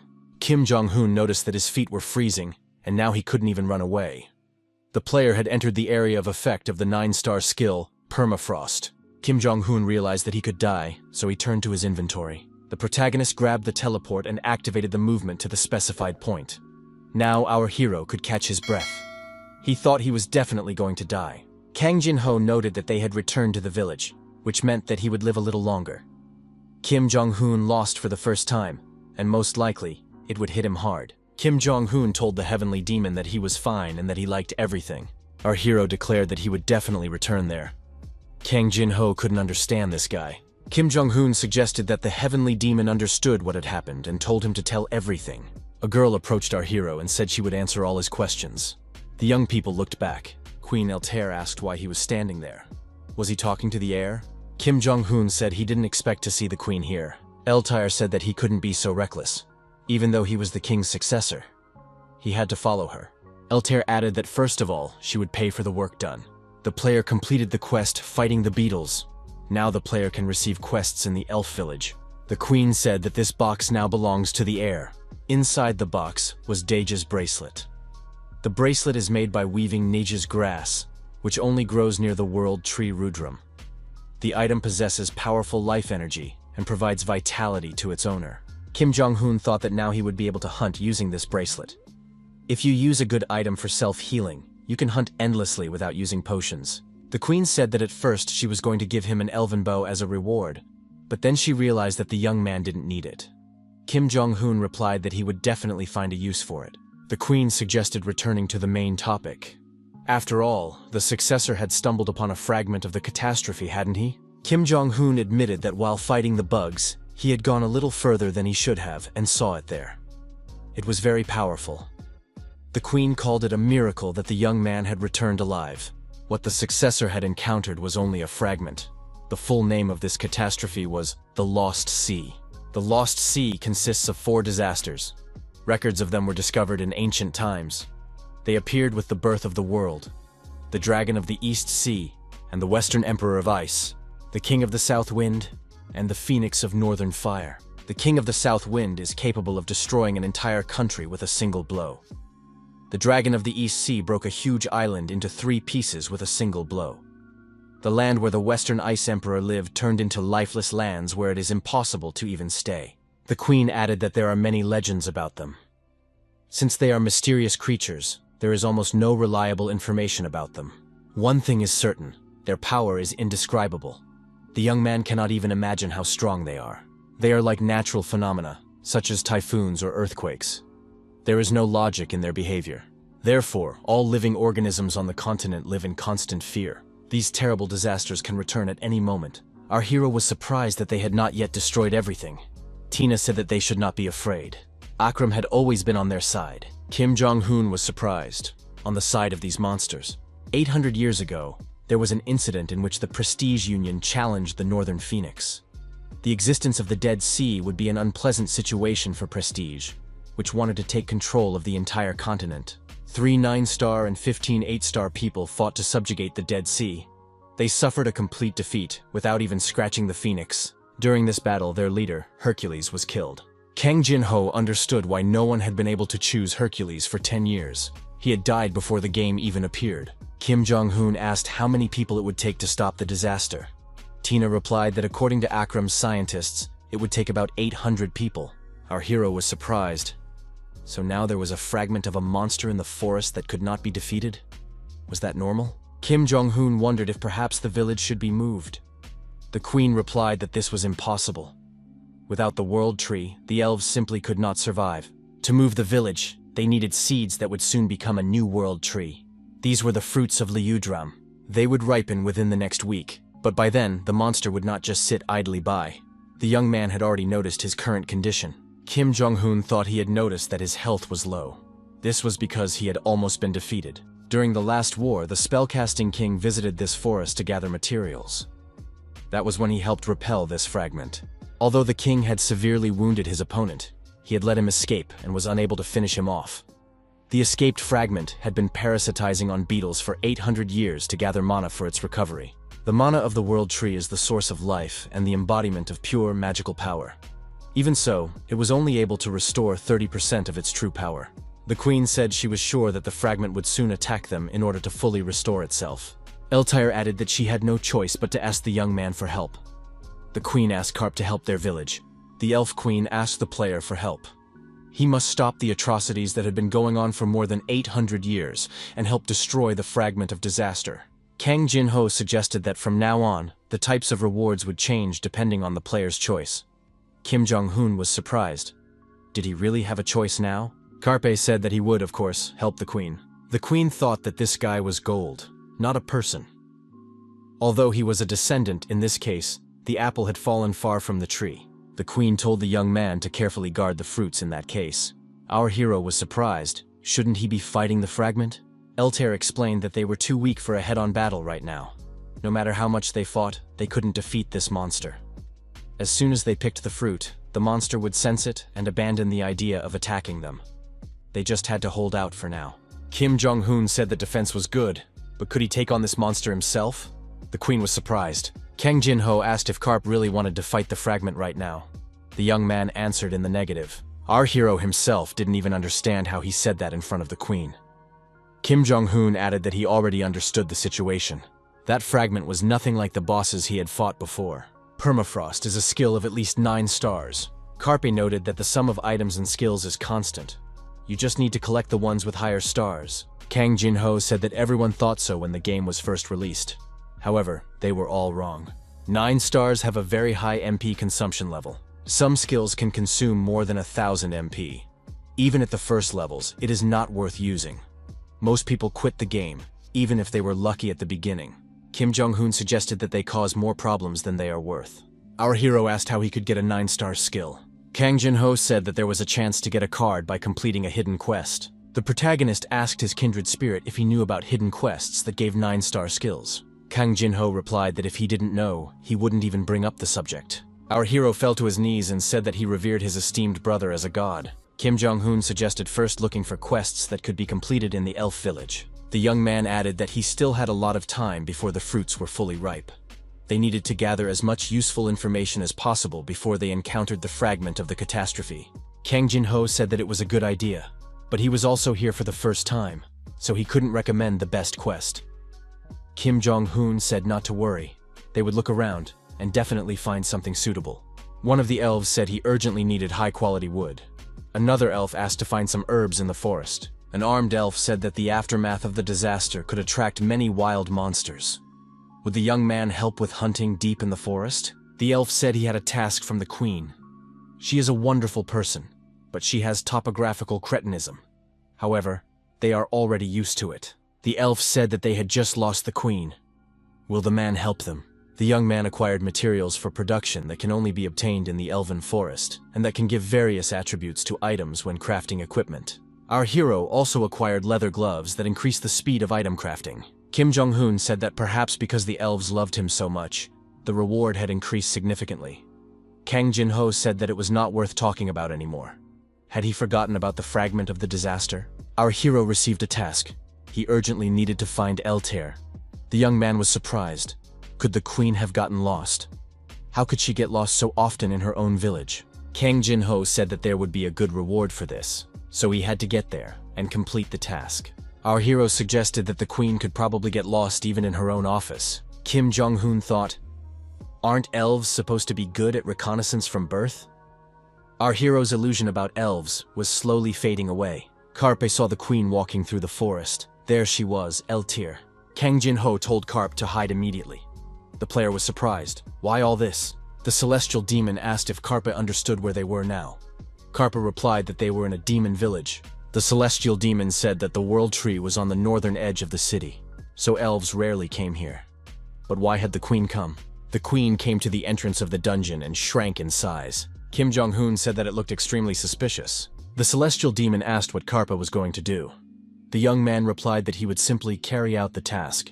Kim Jong-hoon said that they would follow the queen and then bring her to the office. Our hero added that the queen might be hiding something valuable there. It was necessary to check this out for himself. Kim Jong-hoon followed the queen. The system reported that this was the first player to enter the world tree. The young man said that there were 3 roads ahead. Apparently, the queen had taken one of them. Kim Jong-hoon said that he thought he knew where she had gone. Our hero saw footprints and suggested taking the middle road. The deeper they went, the colder it got. It was as if they had entered the Sokoid cave. Kim Jong-hoon sensed an aura very similar to a fragment of Kaiser's aura. He had recently checked the Sokoyed cave and the surrounding forest again, and there were no traces of fragments. Why could he sense his trace here, in the most inappropriate place? Kim Jong-hoon saw Eltair lying on the sarcophagus. Kang Jin-ho suggested that the sarcophagus was the source of the cold. What was the princess doing? Had she decided to take a nap here instead of sleeping at home? It had been quite some time since the queen had entered here. Kim Jong-hoon saw the magic circle and asked what was going on. It would be better if they hid. Our hero saw the mantis and asked in fear, where did the fragment of Kaiser's aura come from? Was he trying to trap the cold inside the sarcophagus? Kim Jong-hoon was confused. Where had Eltir gone? Kang Jin-ho said that the queen had not disappeared. She had changed with the help of the Lord of Shadows fragment. The celestial demon added that the mantis had a skill that allowed it to do so. One of the skills contained in the fragment of the Lord of Shadows was the 8-star absolute camouflage. It turns out that the mantis had been pretending to be the queen all this time and hiding in the village. Now he is trying to destroy the sarcophagus. Kang Jin-ho said that it's not that simple. Eltir said that it would all be over soon. The queen rose from the sarcophagus and said that this should be enough. Kim Jong-hoon said he was very scared. He thought he would be discovered. It seems they need to figure something out. A fragment of the Shadow Lord took the form of the queen. Mantis tried to destroy the sarcophagus, then took the form of Eltir again and suddenly disappeared. Kang Jin-ho said that now it was even more confusing. What did the queen mean when she said there was little time left? Kim Jong-hoon decided to examine the sarcophagus. Maybe he would find some kind of clue. Our hero said that a faint chill could still be felt. However, there was not a scratch on the sarcophagus.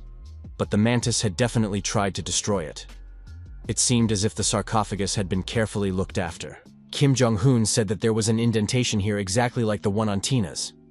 The celestial demon said that the seal that fits the sarcophagus must be with Eltir. This means that it is impossible to open it without the queen's permission.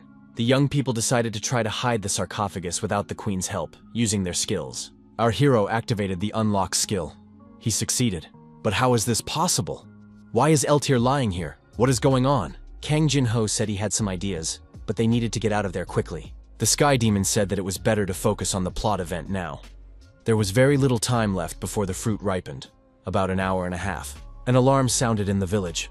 Kang Jin-ho suggested that the shards had begun their attack. Cyrus shouted that monsters were attacking them. It was necessary to gather the children in a safe place and protect them. Crows shouted for the archers and mages to get ready and wait for her signal. The monsters must be counterattacked and destroyed. The elf thought she had gathered all her fighting forces, but they were still insignificant compared to the horde of monsters. It seemed that this fragment had brought all the remaining monsters with it. The queen told crows to calm down. Once she crossed this barrier, the protection of the world tree would no longer be on her side. She had to be careful not to let it take control of her. They just had to hold out in this battle of attrition, and that would be a victory. The queen was curious to see what the descendant of the King of Magicians would do. Kim Jong-hoon had his own plan and tricks up his sleeve. Crows ordered the archers to fire to kill. For the village, for their families, for the sacred tree. Don't let anyone through. The archers were to aim at the flyers, and the mages were to defend the fence. Crows wondered, why isn't the mantis moving? Could he be aiming at the world tree? The elf said she would not let that happen, and fired a shot at her opponent. The monster dodged the arrow. The elf wondered, was it a trick? Crows couldn't understand where the queen had gone. Eltir was near the tree at that moment. Eltir said that today everything would end. She had long understood that he was not real among that crowd of monsters. He must appear, a fragment of the Lord of Shadows. Mantis said that this man was not as foolish as the others. Could it be that the man had noticed that he was hiding? Kim Jong-hoon asked why Eltir was so perceptive. At that moment, Kim Jong-hoon, Eltir, and the mantis were standing near the tree. Kim Jong-hoon asked the queen, wasn't it him she called? Eltir said she was addressing the fragment. The praying mantis asked how they dared to joke with him. The eternal frost skill was activated. The queen initiated a flame to avoid freezing. Eltir said that it was still incredible power. Was Carpe okay? Our hero replied that he was fine. But what had happened to Eltir's hand? The queen said that from the young man's eyes and reaction, she could see that he understood everything. Had the master guessed long ago? Kim Jong-hoon replied that he had guessed 2 days ago when he followed Eltir to the world tree. At first, he thought it was a fragment that had taken the form of Eltir. But when he saw the real Eltir at the sarcophagus, he understood everything. If anyone other than the descendant of the King of Magicians tries to take possession of the artifact, it will cease to function. However, the quest to find the artifacts is still active, which means the answer is obvious. The artifact of the King of Magicians has gained its own will and acts independently, just like a mirage. Another artifact of the King of Mages, the Phantom Mirage, was created based on a doppelganger. It exists in an incorporeal form. But when it encounters a specific target, it copies its appearance. Now it is clear that there were plenty of clues from the moment they entered the elf forest. Tina said that the elf forest distorts the flow of magic. Therefore, it would be difficult for a homunculus to navigate it. Kim Jong-hoon said that if he had thought about it more carefully, he would have immediately realized that Altair was not real. But why did the monster take on Altair's appearance? The queen said that the details would come later. Right now, the main thing was to stop the enemy. She added that this was the true power of the King of Magicians artifact, the power of his doll. Kim Jong-un wondered what was happening this time. Tina explained that the 7 dolls were considered the pinnacle of the King of Magicians' craftsmanship, and that this unusual doppelganger had a special ability. It could take the form of the person its opponent feared most. It turned into an ancient horror. The king said that about 800 years had passed, the end of their protracted enmity. The king possessed only 30% of his former power, but that was more than enough for the monster. The monster declared that it would destroy the ancient horror and attacked the king. Kim Jong-un thought that the mirage had changed. The king said that he was just a pathetic worm. The mantis declared that he was no longer what he used to be. However, the king caught him with his bare hands. The king suggested that the wounds the monster had received 800 years ago had not yet healed. An 8-star ice explosion was activated. However, it had no striking effect on the king. Instead, Cataclysm Inferno was activated. Crowds of flames rushed towards the monster. Kim Jong-un shouted that the king could now burn down the entire village. Not long ago, she was the queen of the elves. How could she not be ashamed? Tina said that the ancient horror had always cared little about the fate of some small village. The system announced that the player would receive a reward, and his base stats would be increased. Kim Jong-un said that this was simply unbelievable. Moreover, it was impossible to even intervene in this battle. What kind of monster was this King of Magicians? The king had already used more than 30 skills, and all of them had been upgraded to the maximum level. Tina explained that this was only possible thanks to the gift of heaven that the king possessed. The 9-star skill, Body Marked by Heaven, is an innate skill that doubles the number of skill points gained when leveling up. Kim Jong-un thought it was a real cheat and wanted a skill like that too. There were 5 minutes left until the fruit was fully ripe. The king said it was time to finish off this enemy. The Absolute Stone Curse was activated.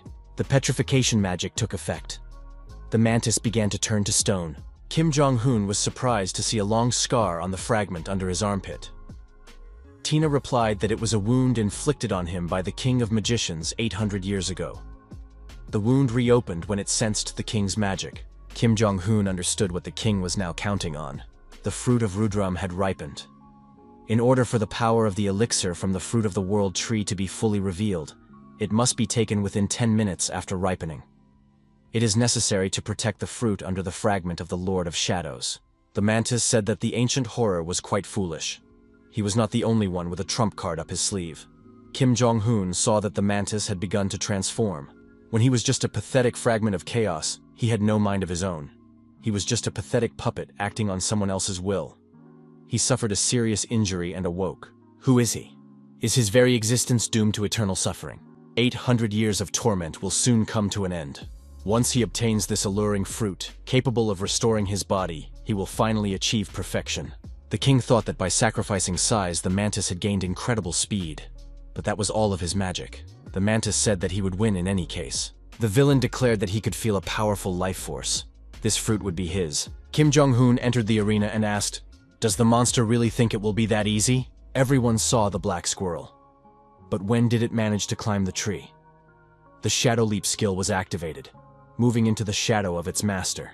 The king thought that the descendant had a plan to protect the fruit.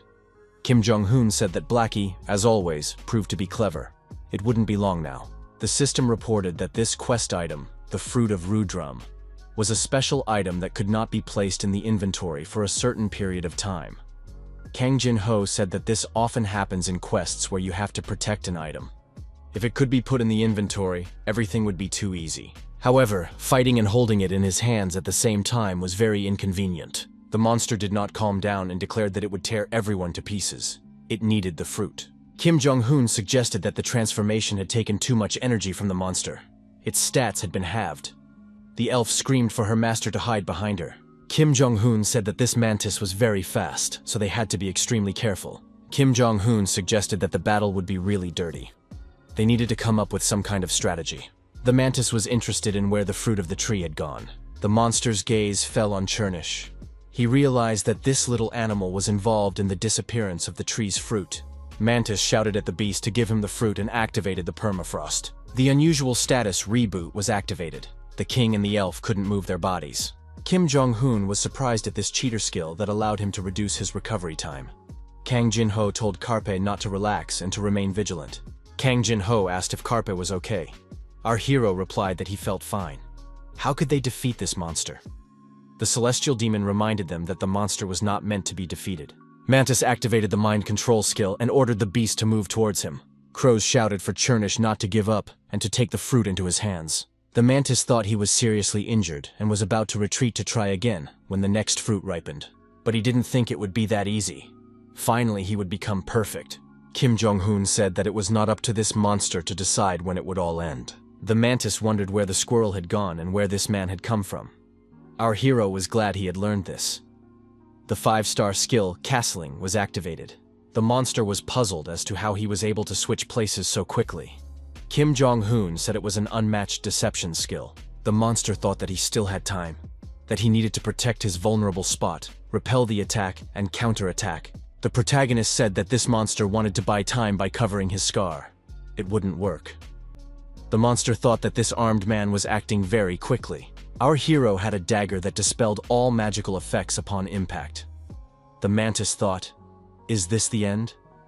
The system reported that the player had defeated the boss of the Shard of the Shadow Lord event.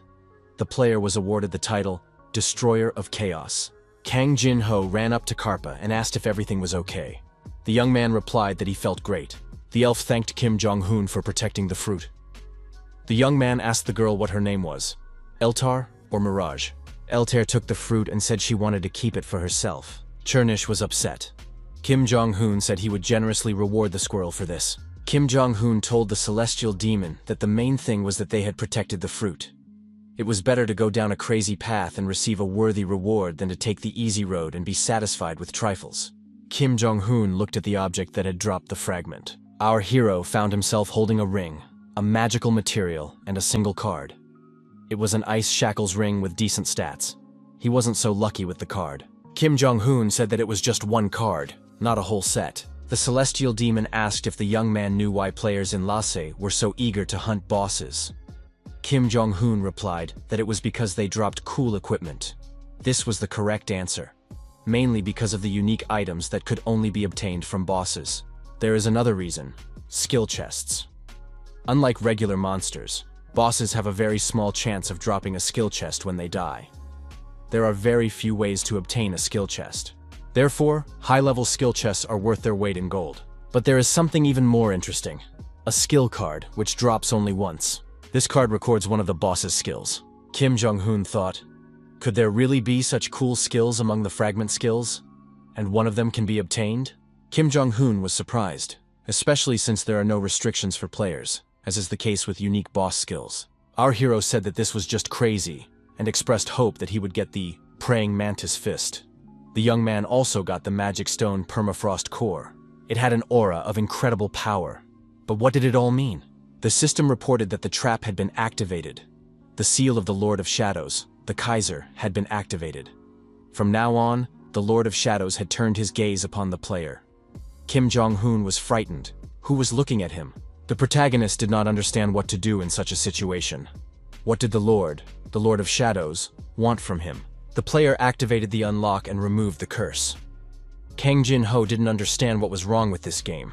Why did the Lord of Shadows himself take a liking to the player? Kim Jong-hoon decided to look at the last reward and open the skill card. The system reported that the player had received the Permafrost skill card. The celestial demon said it was an excellent catch. Kim Jong-hoon said that he would still hold on to some points. It was worth maxing out all the more or less useful skills. Watching Mirage fight, our hero realized that even the simplest skills could be used wisely. Even low-level skills could deal decent damage when maxed out. Kim Jong-hoon remembered that he still had a chest with a skill he had received at level 35. It was time to open it. Elves appeared and asked if everything was okay with the Descendant and Eltir. A message came that the monster had retreated for unknown reasons. They left the defense at the fence and hurried here. Had it really escaped? Eltir said that they had destroyed the monster and added that this event should be celebrated properly. The elves present began to praise the queen and the new king of magicians. Kim Jong-hoon thought that he would have to postpone opening the skill chests. He would do it another time.